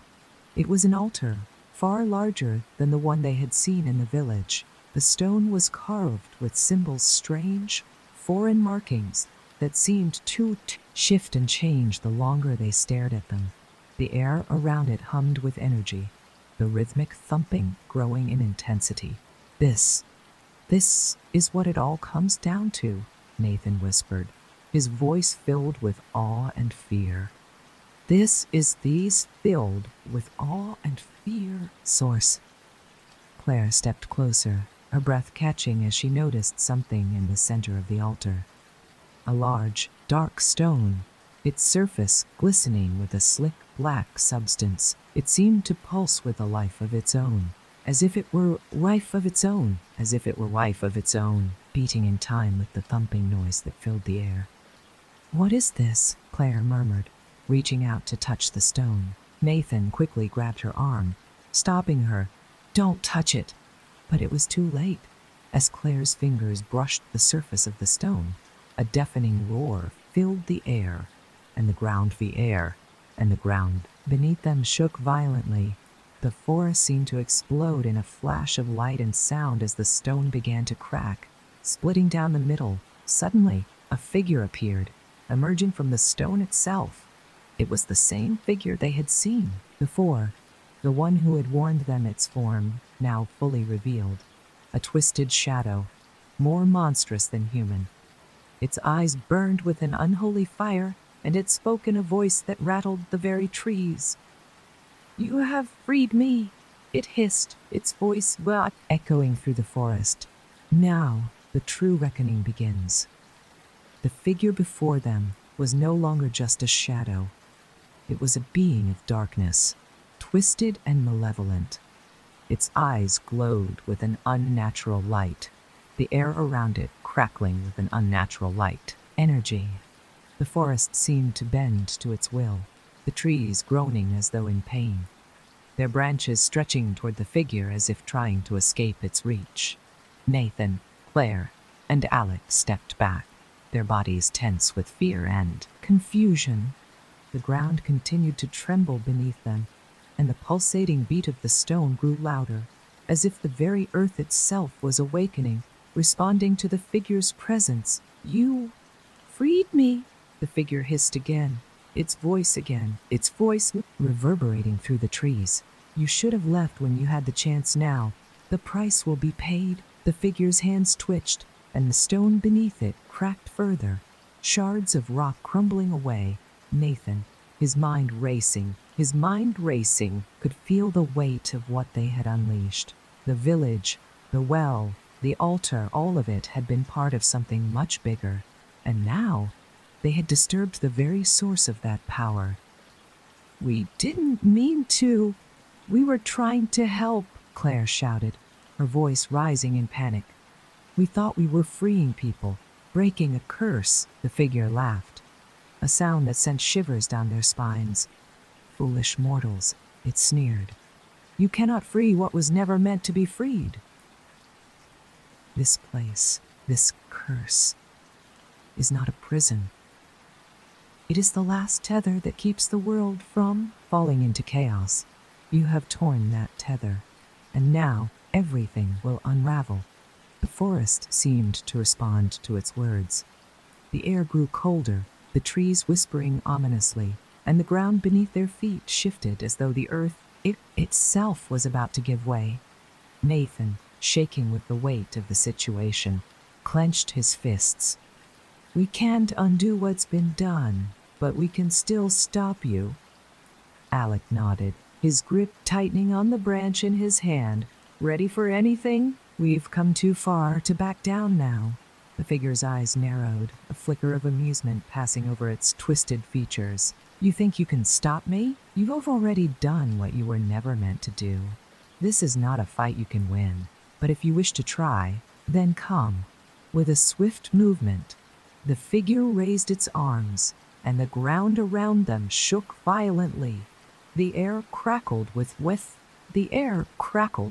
that energy, and the trees seemed to bend toward them, their branches twisting into dark shapes, as though they were becoming weapons in the hands of the malevolent force. Nathan, Claire, and Alec braced themselves. They couldn't run, not now. Whatever force had been unleashed, it was tied to this place, and it had already claimed them.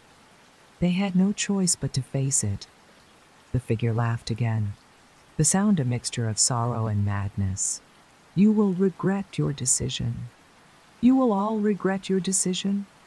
You will all be bound here forever." But just as the figure advanced, a sudden, bright flash of light broke through the darkness. It was like a beacon, a force of pure energy that cut through the malevolent presence like a blade. The figure recoiled, its form flickering, as if the light was weakening it. Nathan turned, his heart racing, and saw something unexpected. A figure appeared in the distance, glowing with an ethereal light. It was a woman, dressed in ancient robes, her face serene, yet filled with sorrow. Her eyes were filled with compassion, but also with a deep, unspoken sadness. "It is not too late," the woman said, her voice soft but filled with strength. "You must destroy the heart of the curse before it consumes you all." Nathan, Claire, and Alec stared at her, confused but desperate. "Who are you?" Nathan asked, his voice hoarse. "What is this place?" The woman stepped forward, her presence pushing back the darkness. "I'm a guardian. the last remnant of the original force that bound this place. What you have unleashed cannot be undone, but there is still a way to stop it. The heart of the Thi curse lies within the roots of the forest. It is the source of all that binds this land together. She turned toward the figure, who was now writhing in pain, its form flickering and changing, as though it were caught between worlds. You cannot destroy me, mortal, the figure spat. I am the keeper of this place, and I will bring it all to ruin. The woman raised her hand, her voice steady and unwavering. You are not the keeper. You are a part of what must be destroyed. With a gesture, the woman sent a wave of energy toward the figure, and the very ground around them cracked open, as though the earth was rejecting the presence of the malevolent force. The figure shrieked, its form disintegrating into smoke and shadows. But the darkness did not disappear, it lingered, swirling around them like a storm. Nathan, Claire, and Alec could feel the air shifting, the pressure building as though they were on the edge of a precipice. The figure's screams echoed in their minds, but they knew the end was near. The woman turned to them one last time, her eyes filled with a sadness that spoke of lost centuries. You have freed the village. You have broken the curse. But be warned, this place will not. Forget what you have done. The world beyond will not be the same, and neither will you. With a final, sorrowful glance, the woman faded into the light, leaving them standing in the now quiet forest, the air still and heavy with the remnants of the battle. The village was gone. The curse was broken, but Nathan knew, deep down, that they had changed something forever. Whatever had been bound in this place was free, and the world beyond would never be the same again. And as the last remnants of the fog lifted, they were left to wonder, had they truly won? Or had they unleashed something far darker than they could have ever imagined? The stillness of the forest after the battle was unsettling. The air felt dense, thick with the remnants of the dark energy that had once held this place in its grasp. Nathan, Claire, and Alec stood in the clearing, their breaths shallow and labored, as if the weight of what had just happened was still pressing down on them. The figure, the entity that had once ruled the village, was gone, but its presence still lingered in the air like a faint echo. The woman, the guardian who had echo, the woman, the guardian who had helped them, had faded into the light, leaving them with only her cryptic words. They had won, but it felt more like they had merely survived. There was no sense of triumph, only a quiet dread. We did it, Claire whispered. Her voice spurred. Her voice hoarse. It's over, right? Nathan didn't answer immediately. He was staring at the now empty space where the figure had stood, watching as the last remnants of its shadow faded into the mist. He couldn't shake the feeling that something was still wrong, that the battle they had fought wasn't the final one. I don't know, he finally said. It feels like we've only touched the surface. That woman, she said something about the world beyond, about us not being the same. Alec, still on edge, nodded. Yeah, she said the world won't be the same. Do you think it's because we broke the curse? Or is it because we let something else out? Before Nathan could respond, a low rumble sounded from deep within the forest. The ground trembled again. Not like before. There was no crackling energy, no flash of light, but something much more ominous, like the earth itself was groaning in it, response to a shift beneath it. What was that? Claire asked, her eyes wide with fear. I don't know, Nathan said, his voice tense. But I have a bad feeling about this. They turned toward the source of the sound, their eyes scanning the dense trees ahead of them. The forest had fallen into a tense, uneasy quiet again. The wind was still, and the shadows in the trees seemed to grow longer, as though something was watching them from beyond the darkened trunks. Then, through the fog, they saw it, another figure. But this one, another figure. But this one was not a human form.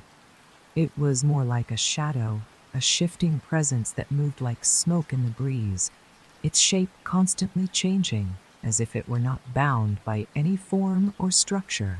Nathan's breath caught in his throat. "What is that?" he whispered.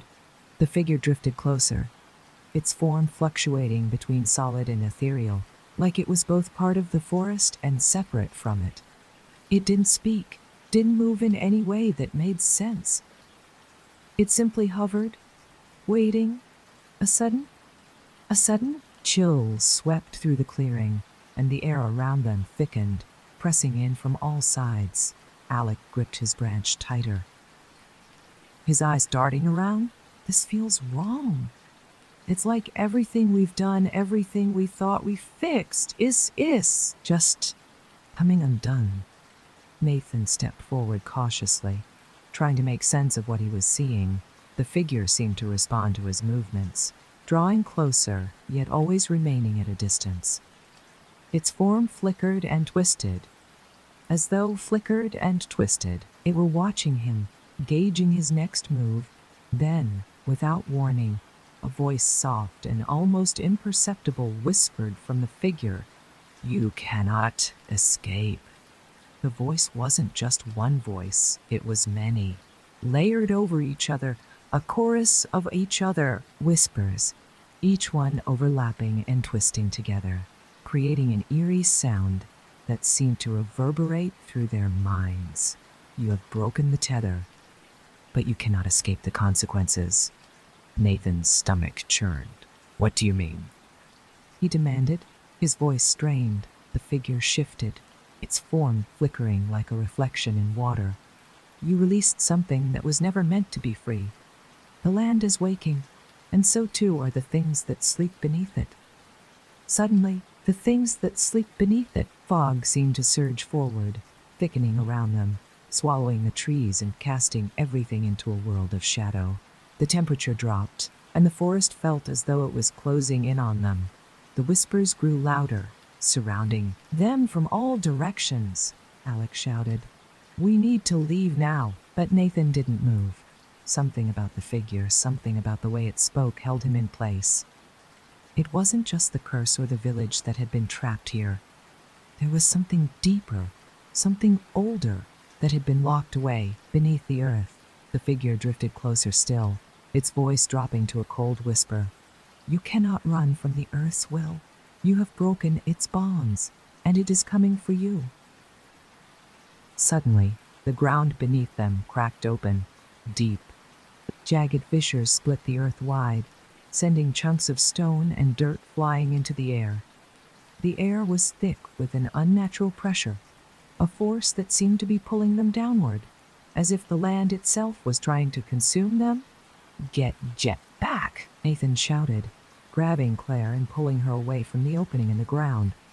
Alec rushed to his side, and together they stumbled backward, trying to avoid the widening cracks. But the figure, whatever it was, remained still, hovering still above the ground, as if unaffected by the chaos around it. Its eyes glowed faintly, and in them, Nathan saw something darker, deeper, a hunger that was not for flesh, but for something more. "You have released the cycle," the figure intoned, its voice now cold and final. "The land will reclaim what was taken. You will face what you have unleashed." And with that, the figure dissipated, dissolving into the mist like smoke. The ground stopped shaking, but the damage had been done. The cracks in the earth widened further, and the dark, unnatural force that had been building beneath the surface of the valley now felt like it was rising, its presence overwhelming. Nathan, Claire, and Alex stood there, breathless, their hearts pounding in their chests.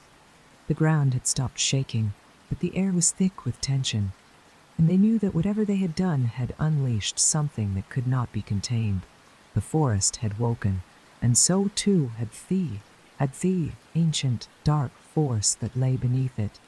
The earth continued to tremble beneath their feet, sending ripples through the ground as the cracks spread. Nathan, Claire, and Alec found themselves standing on the edge of a yawning chasm. The darkness within it, impossibly deep. The air was thick with an unnatural energy, the fog swirling around them like a sentient force, as if it were aware of their every movement. Nathan's heart raced as he surveyed the devastation around them. The cracks in the earth had widened, now stretching far beyond what they could see. The ground itself seemed to be shifting, like the land was reshaping itself, responding to the dark power that had been unleashed. "We need to move," Alex said, his voice strained as he glanced around nervously. "This is getting worse. Whatever is coming, it's not going to stop." Nathan nodded, his mind still reeling from the figure's words. "The land will reclaim what was taken." What did that mean? What had they really done? Was this awakening the consequence of their actions? Or was it something much older, something buried beneath the earth, waiting for the right moment to rise again? Waiting for the right moment to rise again. "We can't just run," Nathan said, his voice filled with urgency. "We need to find the heart of this, whatever force is behind this. It's not just a curse. It's something that's been trapped here for a reason. We need to understand it if we have reason. We need to understand it if we have any chance of stopping it." Claire shook her head, her eyes wide with panic. "But how? We've already seen what's happened." The figure, whoever that was, said, "It's already too late. The land is reclaiming what we unleashed. We can't fix this." "We have to try," Nathan replied, gripping her arm tightly. "We can't just leave it like this. If there's a way to stop it, we need to find it. If we don't, it'll destroy everything." Alex stepped forward, scanning the area around them. "Where do we even start? The forest is changing, and the earth, it's alive. We've seen the cracks, heard the voices. It's like the village itself is part of something much bigger." "But what?" Nathan's eyes narrowed as he looked out into the darkening woods. The fog was getting thicker, swirling around the trees in unnatural patterns. The forest had come alive, reacting to the disturbance in ways they couldn't comprehend, but deepened comprehend. Within him, he felt a pull, a need to go deeper into the forest, to find the source of this awakening. "I don't know," Nathan admitted, "but we have no choice. We need to follow the trail. Find the heart of whatever's controlling this."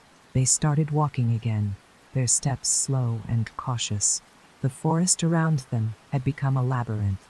The path they had once followed now twisted and strange. Trees that had once been familiar now looked alien, their branches curling like twisted fingers reaching toward them.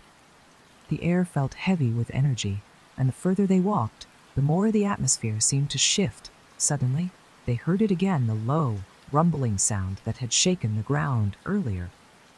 It was louder now, more intense, as if it were coming from deep within the earth itself. The trees around them seemed to bend toward the sound, their branches twisting in unnatural angles, as if drawn by some unseen force. "It's getting closer," Claire whispered, her voice trembling with fear. "Keep moving," Nathan urged, his grip tightening on his axe. "We can't stop now. We need to find whatever is causing this." They pressed on, moving deeper into the heart of the forest. The path on, moving deeper into the heart of the forest, became narrower, the trees more densely packed, their roots jutting out like twisted fingers. The fog had become so thick now that they could barely see in front of them. The sound of the rumbling grew louder with each step, vibrating the very air around them. And then, as they reached the center of the forest, they saw it. A massive, ancient tree stood before them, its roots sprawling out in every direction, merging with the ground itself. The tree's bark was blackened and gnarled, and its twisted branches reached toward the sky, blocking out the little light that remained. It was surrounded by a ring of stone, worn and cracked with age, the symbols carved into the stones glowing faintly with an eerie, otherworldly light. "This is it," Nathan breathed, his voice filled with awe. "This is the source, The rumbling sound had reached its peak now, and the ground beneath them shook violently. The roots of the tree seemed to pulse with energy. The roots of the tree seemed to pulse with energy, and the stones around it glowed brighter. The cymbals pulsing in time with the beat. Nathan could feel the power in the air, crackling like static electricity. A force that seemed to be alive, a voice, low and distant, filled the air, echoing estant. Filled the air, echoing through the forest like a distant warning. You have awakened what was meant to stay buried. The cycle has begun again. Claire's eyes widened with horror. It's coming from the tree, she whispered. Whatever is causing this, it's tied to it. The tree groaned, its roots shifting as if awakening from a long slumber. The symbols on the stones flared brightly, and the ground around them cracked open again, a deep fissure running through the earth like a wound. Alec took a step back, his face pale. What do we do? How do we stop it? Nathan took a deep breath, his eyes scanning the ancient tree. He didn't know if it was too late, but he knew one thing for certain: they had to act, or the consequences would be catastrophic. The land had awakened, and whatever ancient force lay beneath it was now free, rising to claim what it believed was its own. We destroy it, Nathan said, his voice firm. We destroy the heart of it. We break the seal that's holding it back. It's the only way. With that, Nathan raised his axe high and without hesitation brought it down toward the base of the tree. As Nathan's axe swung down toward the gnarled base of the ancient tree, the air around them seemed to grow colder, heavier. The ground cracked and groaned, as if the earth itself was recoiling from the blow, and a violent gust of wind whipped through the trees, pushing them back. Nathan barely registered the force of the wind before the axe collided with the bark of the tree with a deafening crack. The moment the axe made contact, a surge of energy shot up through the handle and into Nathan's arms. It was as if the tree itself had a pulse, and with every strike, the land responded. He stumbled back, nearly dropping the axe as the air around them seemed to vibrate with power. A low, guttural rumble emanated from deep within the tree, followed by a piercing, inhuman screech that reverberated through the entire forest. The ground beneath them shook violently, sending them off balance. The forest was alive, reacting to their every movement, as if it were fighting back against their intrusion.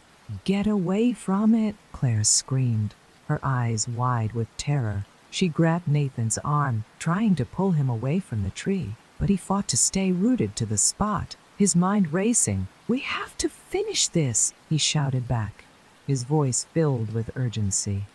This is the heart of it, the source of everything. Before he could swing again, the tree's roots began to move, writhing and twisting in the dirt like serpents, their dark tendrils reaching for them. The ground cracked open further, and from the earth itself, strange black vines shot up. Their strange black vines shot up, thorns sharp as knives, whipping through the air toward them. Alex swung the branch he was holding, knocking one of the vines aside. We need to destroy it, but we're not going to make it if we stay here. Claire looked around desperately, her eyes scanning the surroundings. There has to be a way to stop it. Maybe we need to break the seal on the stones. They're glowing, they're tied to this. Nathan's gaze snapped to the stones surrounding the tree.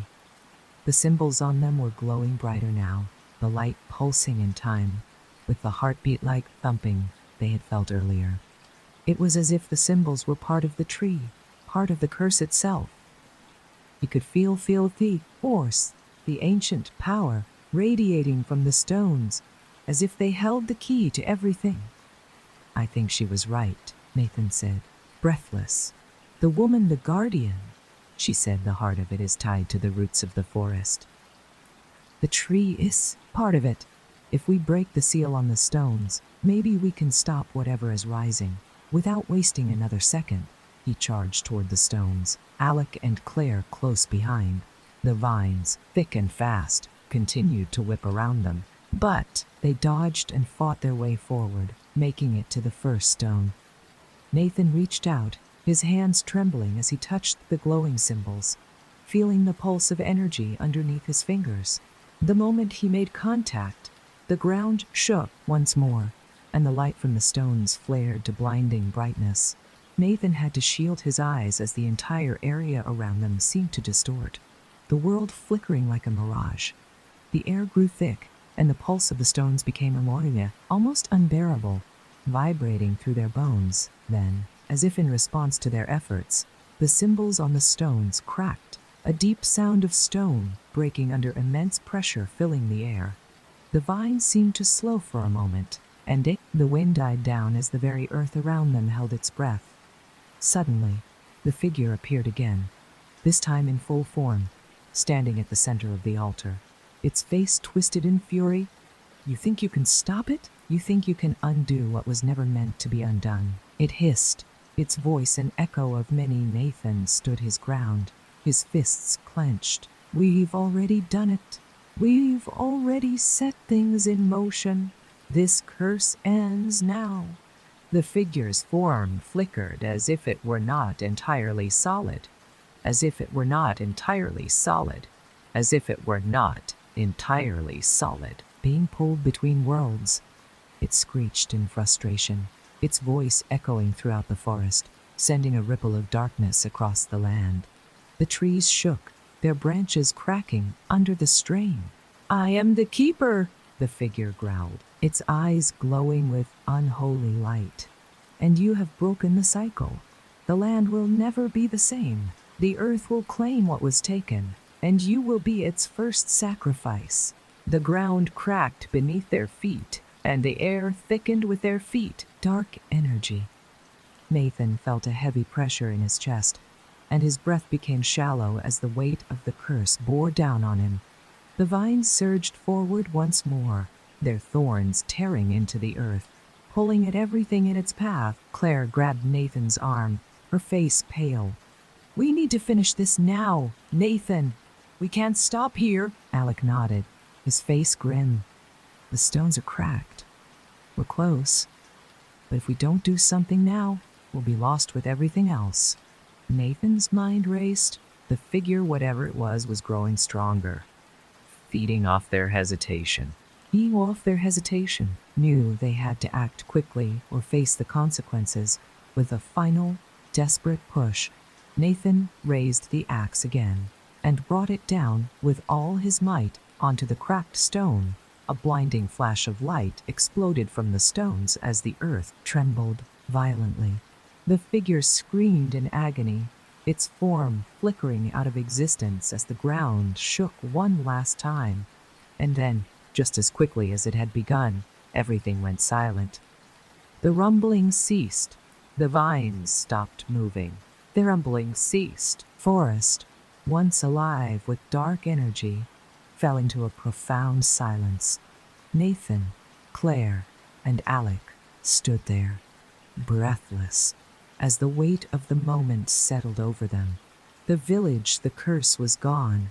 The dark force that had gripped the land had faded, and the oppressive pressure that had held them captive was finally lifted.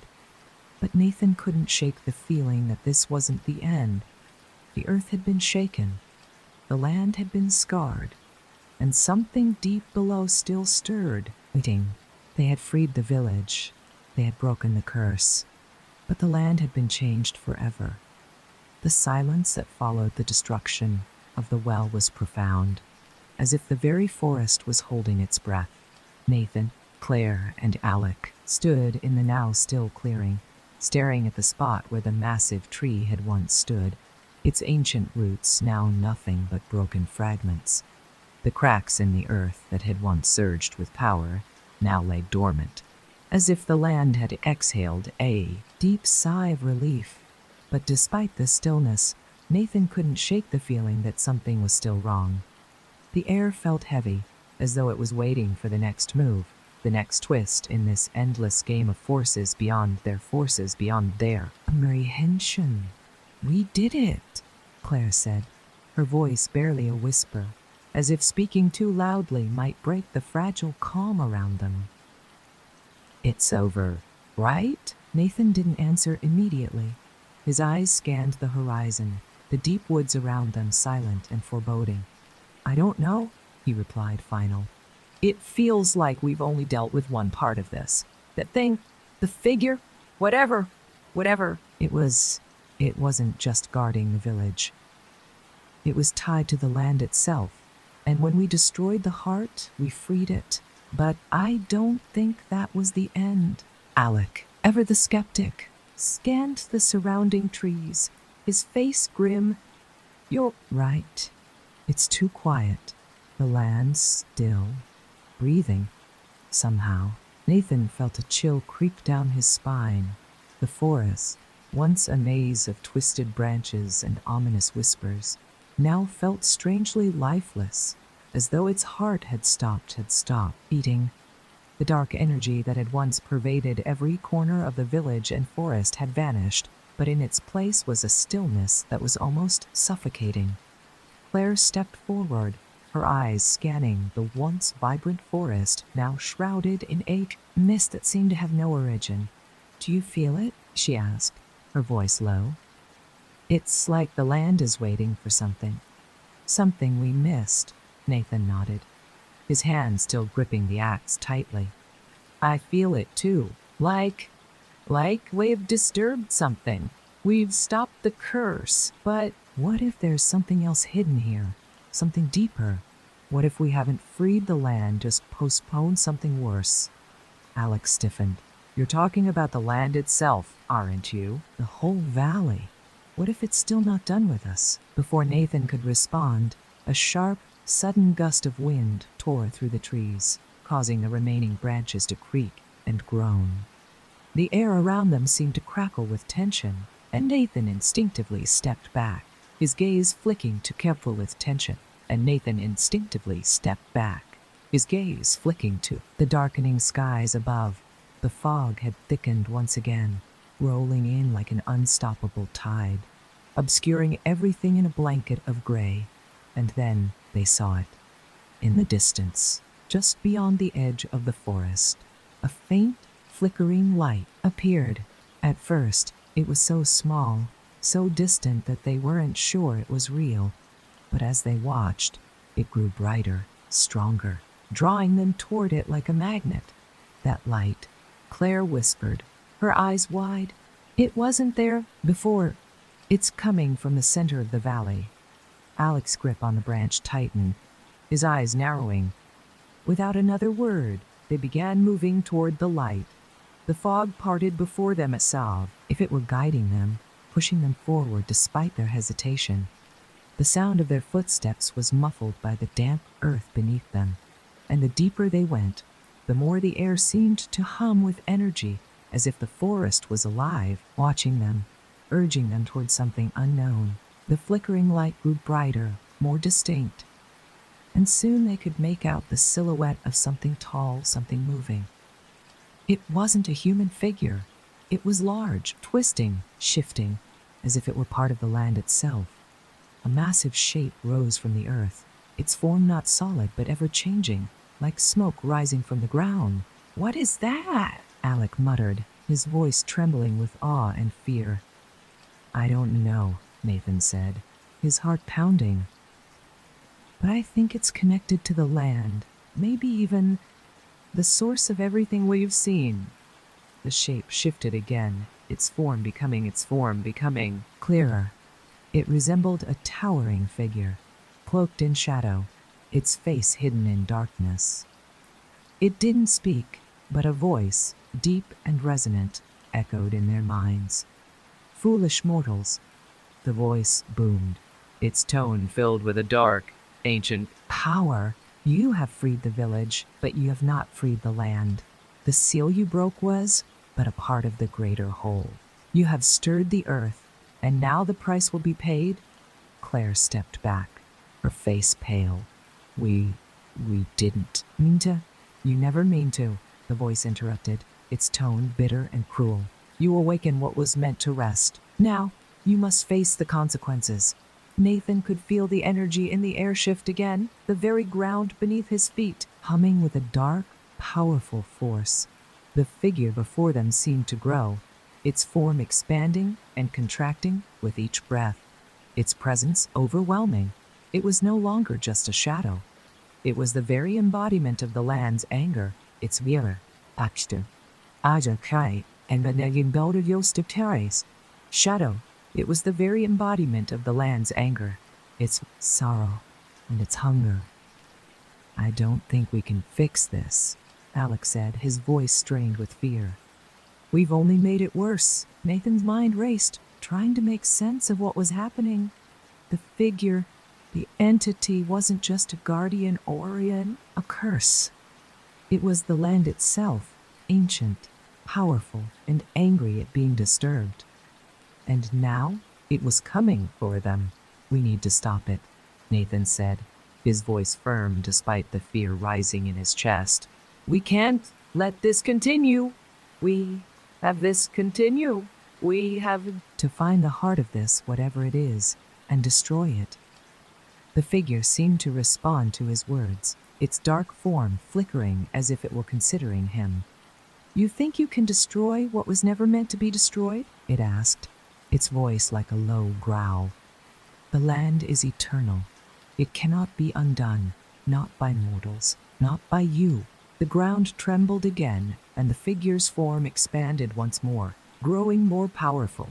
The fog thickened, swirling around. The fog thickened, swirling around them, until they could barely see their own hands in front of their faces. The wind howled, carrying with it the faintest whispers, voices that seemed to come from the very earth itself. And then, as if the forest were preparing for its final strike, the ground cracked wide open beneath their feet. Dark roots, like veins of the earth, erupted from the ground, reaching out toward them, pulling at the earth itself as if it were trying to claim them. Nathan, Claire, and Alec barely, God, Alex Tyre, had time to react before the roots surged forward, dragging them toward the massive figure at the center of the valley. Their bodies were pulled toward the figure, their feet lifting off the ground, as the very land itself seemed to swallow them whole, as the dark roots reached for them, wrapping around their limbs and pulling them toward the figure. The world around Nathan, Claire, and Alec seemed to warp, twisting into a chaotic blur. The ground trembled violently beneath their feet, and the air was thick with the presence of something ancient, something that had lain dormant, waiting for this moment. Nathan fought against the pull, his muscles straining as he tried to break free from the roots. But the more he resisted, the tighter they seemed to grip him, pulling him deeper into the center of the valley. The figure, now fully formed, towered above them, its face still obscured in darkness. The power radiating from it was overwhelming, suffocating. It wasn't just the land, it was the will of the earth itself, furious at being disturbed. You cannot fight what is eternal, the figure boomed, its voice shaking the very air around them.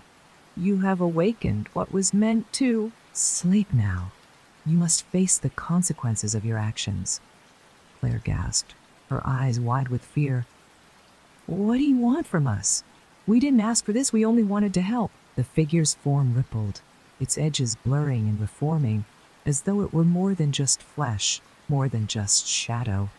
It was something primordial, an embodiment of the earth's wrath. You have unleashed the power of the valley, it said, its voice growing colder. And now, you will bear witness to its reclamation. You will feel the weight of time itself. For every action, there is a cost. For every broken seal, there is a price. Nathan's mind raced. He could feel the pressure of the land's power surrounding them, pushing them down, forcing them into submission. It was as if the earth itself was trying to drag them beneath the surface, to bury them where they would never escape. But amidst the terror, one without soaring ease, thought cut through Nathan's panic. The heart, he whispered, struggling to keep his voice steady. The heart of it. We need to destroy the heart. The figure seemed to pause, as if considering his words. You seek to destroy what cannot be undone? The heart is not so easily broken.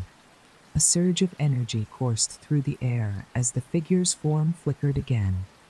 It began to grow larger, its shadow extending across the entire valley, casting a darkness so deep that it swallowed the last, remnants of light. The roots tightened around them, pulling them closer to the center. But in the back of Nathan's mind, a voice echoed a soft whisper, familiar and reassuring. The heart is within the earth. It lies beneath, hidden and bound, waiting to be set free. Only then can you end it. Nathan's heart skipped a beat. It was the guardian, the woman who had helped them before. Her voice was like a distant memory, but now it was clear and urgent. The answer was within urgent reach. They had to get to the heart of the curse, the core of the valley's power, and destroy it. He turned to Claire and Alec, his eyes wild with determination. We can still do this. We have to reach the heart under the earth. If we destroy it, we can break the cycle. The land will return to its rest. Alec, his eyes filled with fear but also with resolve, nodded. How do we get there? How do we stop it? Before Nathan could answer, the ground beneath them cracked open, a deep fissure running down the center of the valley. Dark, swirling energy rose from the crack, and the earth trembled with a force so powerful that it threatened to pull them under. The air was thick with the smell of earth and decay, and the roots seemed to grow faster, pulling them toward the dark chasm that had opened up in the valley floor. Nathan's heart pounded in his chest. The crack was deep, impossibly so, and within it, he could sense the pulsing heart of the valley, the core of the curse. We have to go down, Nathan said, his voice urgent. We can reach it from there. Without waiting for a response, he grabbed Claire's hand and pulled her toward the edge of the chasm. Alec followed closely behind, his eyes darting between the swirling energy and the deep void below. The pull of the valley's power was growing stronger, but Nathan's resolve was unwavering. He knew this was their very only chance. The roots, sensing their movement, lashed out, wrapping around their legs and pulling them back. Nathan swung his axe, severing one of the roots, but more immediately grew in its place, blocking their path. The ground shook once, more, and Nathan felt a wave of dizziness overwhelm him. But just as all seemed lost, Claire let out a cry. There! In the ground, do you see it? Nathan's gaze followed her pointing finger, and his heart skipped a beat. A faint, glowing light pulsed from the depths of the chasm, emanating from beneath the earth. It was faint, almost imperceptible, but it was there just beneath the surface, waiting to be uncovered. That's it, Nathan whispered, his voice steady now. The heart, the core of the curse. The roots seemed to recoil from the light, as if afraid of it. Taking a deep breath, Nathan jumped into the chasm, followed closely by Claire and Alec. The fall was brief, but terrifying, the air rushing past them as they descended deeper into the earth. Finally, they landed with a heavy thud, the ground beneath them, soft but unyielding. The light was brighter now, illuminating the walls of the chasm, and there, in the center of the cavern, was a massive stone, dark and smooth, pulsing with an eerie energy. The heart of the curse, the source of everything that had bound this land for centuries. Nathan approached it slowly, his hand trembling as he reached out to touch the stone. The moment his fingers brushed against its surface, a wave of energy rushed through him, sending a shock through his entire body. His vision blurred, and for a moment he saw flashes, memories, images of a time long past. He saw the valley, lush and vibrant, before it had been corrupted. He saw ancient rituals, sacrifices made to keep the land in balance, and he saw the curse ancient rituals, sacrifices made to keep the land in balance, and he saw the curse being sealed, bound deep beneath the earth to protect the world above. But there was more, something darker, a betrayal, a force that had twisted the magic, turning the land into a prison instead of a sanctuary. The heart pulsed again, and then Nathan felt the full weight of the valley's anger and pain. But as he looked at it, he knew what had to be done. With one final determined motion, Nathan raised the axe and struck the heart of the curse. Nathan's grip tightened around the axe, his heart pounding as the moment drew near. The stone before him pulsed with energy, its surface dark and smooth like a black mirror, reflecting only the faintest glow of the cavern's eerie light. The power emanating from it was overwhelming, and for a brief moment, Nathan hesitated, the weight of what he was about to do pressing on him like a mountain. He could feel the heartbeat of the earth itself, the pulse of the curse, ancient, relentless, and deeply rooted in the land. But there was no turning back now. He knew what had to be done. With a swift, decisive motion, Nathan swung the axe down, striking the stone with all his strength.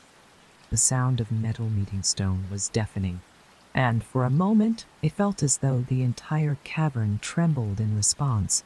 The heart of the curse shuddered, and then silence. For several long seconds, nothing happened. Nathan stood frozen, his breath coming in short, shallow gasps. Had it worked? Was the curse broken? Then, the ground began to rumble once more, but this time, it wasn't an angry tremor. It was different. It was almost as if the earth itself was sighing, releasing a long-held breath. The stone beneath them cracked, a deep fissure running through its surface, and the pulsing light slowly began to fade, like a heartbeat weakening. Claire, her face pale with fear, stepped closer to Nathan. Is it over?" she asked, her voice barely a whisper. Alex stood behind them, his posture tense, his eyes scanning the cavern for any signs of movement. "Whatever happens next, we need to be ready," he said, his voice strained. "We've come this far, but we don't know what we've truly unleashed." Nathan didn't answer right away. He was watching the stone, his mind racing.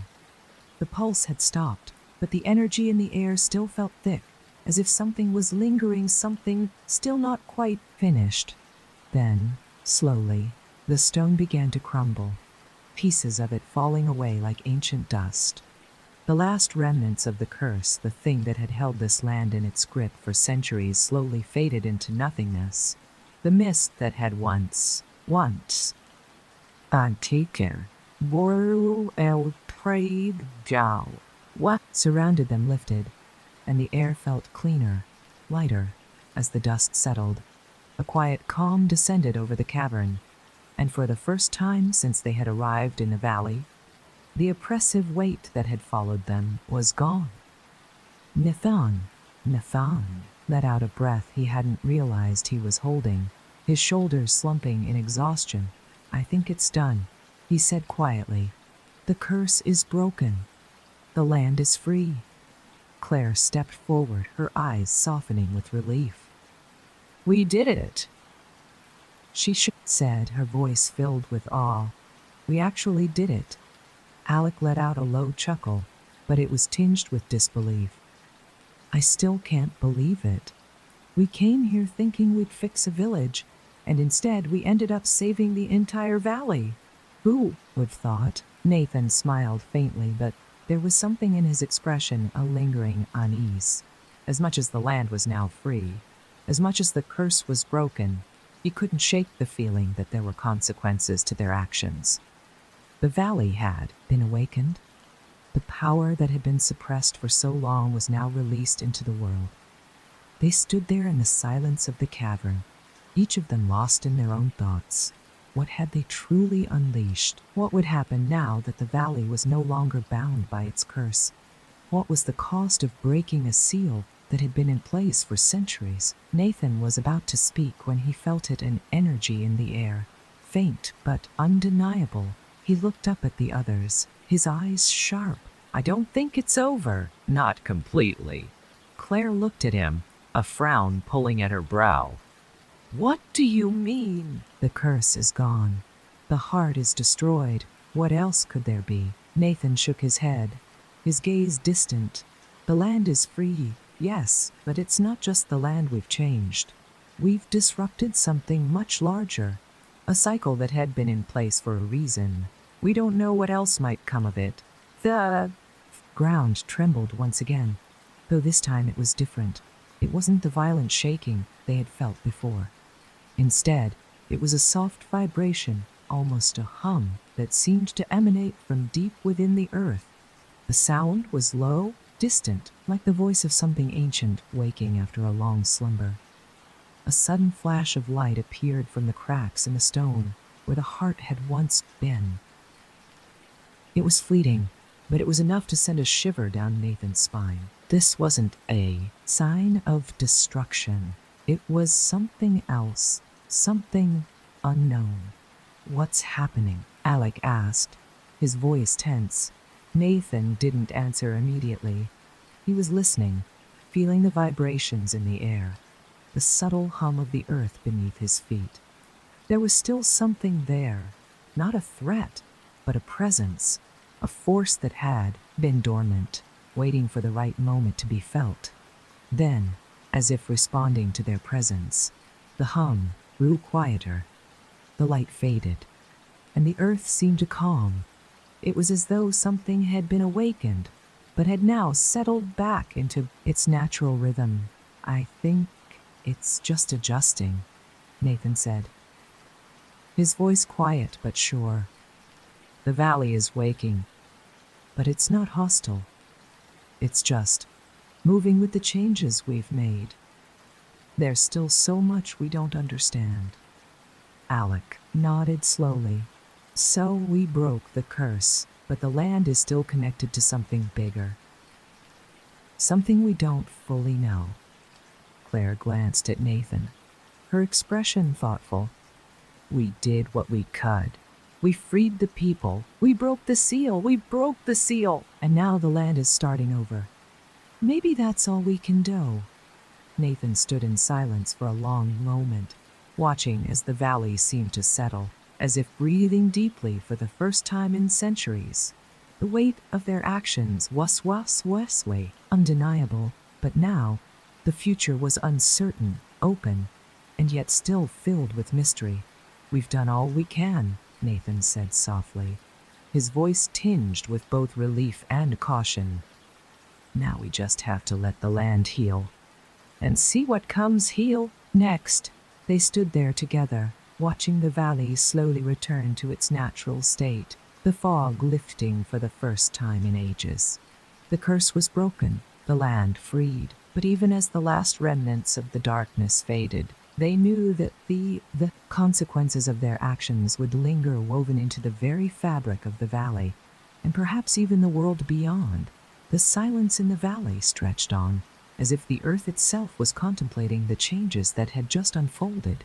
The fog that had once blanketed the land was now lifting, revealing a sky that seemed clearer than before, the first rays of dawn breaking through the mist. The trees, though still ancient, no longer seemed menacing. The land, once haunted by the curse, was slowly beginning to breathe again. Nathan, Claire, and Alex stood together at the edge of the clearing, their eyes scanning the valley. The once oppressive weight in the air had lifted, replaced by a soft, peaceful hum, as though the land was finally at peace, slowly reclaiming its natural balance. Nathan's heart still beat heavily in his chest, but it wasn't out of fear anymore. It was a mix of exhaustion, relief, and something else, something deeper, a realization that their journey, though it had brought an end to the curse, was not without its costs. We did it, Claire said, her voice quiet but filled with awe. We really did it. The curse is gone. The valley's free. Alec nodded slowly, his eyes free. His eyes rotted slowly, his eyes still scanning the now peaceful landscape. Yeah, but I can't help but feel like there's more to this. The land's been altered. We may have freed it from the curse, but something's still different. Nathan standing beside them. Nathan, standing beside them, nodded slowly. I don't think we fully understand what we've done. We've shifted the balance, and the land's adjusting to that. But maybe that's a good thing. For a long moment, none of them spoke. They were all thinking the same thing, that the valley, despite the darkness they had fought, was a living entity, deeply connected to the forces of the earth. And now, after centuries of being trapped in a cycle, it was free, but there was an unspoken understanding between them that just because the curse had been broken, it didn't mean everything would return to what it once was. There was a new beginning here, and they had to leave it to grow on its own. The forest behind them was quiet, but Nathan could feel the land's presence, like a heartbeat just beneath the surface. The figures they had seen, the dark powers, the whispers, they were all gone. The valley had changed. It was no longer a prison. It was a place that could heal, a place that had found its balance once again. We should go, Alex said finally, his voice soft but firm. We've done what we came here to do. The valley will take care of itself now. Claire nodded, though a hint of reluctance lingered in her eyes. It's strange, though. I feel like we're leaving something behind. Like part of us is still connected to this place. Nathan turned to her, his eyes thoughtful. We've all been a part of something much bigger than we realized. This place, it's a piece of the Earth's history, and now it's starting over. Maybe that's what we did, set it free to find its own way. They stood there one last time, each of them silently acknowledging the weight of what they had done, the consequences of what they had done, the consequences of breaking the curse and freeing the land, the valley, the land, the power it had all been bound for so long, and now it was free. And in that freedom, it would find its own balance, its own path, with one final look at the valley, the forest, the distant hills where the fog had lifted. Nathan turned and began to walk away. Claire and Alec close behind. They had come to this place as strangers, but they were leaving with a deeper understanding of the world around them. Path out of the valley was no longer shrouded in darkness. The trees stood tall and welcoming, the light filtering through their branches, as though guiding them on their way. And as they made their way out of the valley, Nathan glanced over his hip shoulder one last time, a sense of peace settling in his chest. They had changed the course of this land, freed it from its curse, and though they didn't fully know what the future held, they knew one thing. They had brought balance back to a place that had been waiting for centuries to be set free. With that, the curse was broken, the land restored, and their journey complete. The valley, now freed from its long hold, would continue to heal, a place of peace that had once been shadowed by darkness. The mystery had been unraveled, and though the future remained uncertain, Nathan, Claire, and Alec had done what was needed, no more, no less. And with that, their chapter in the valley story came to an end.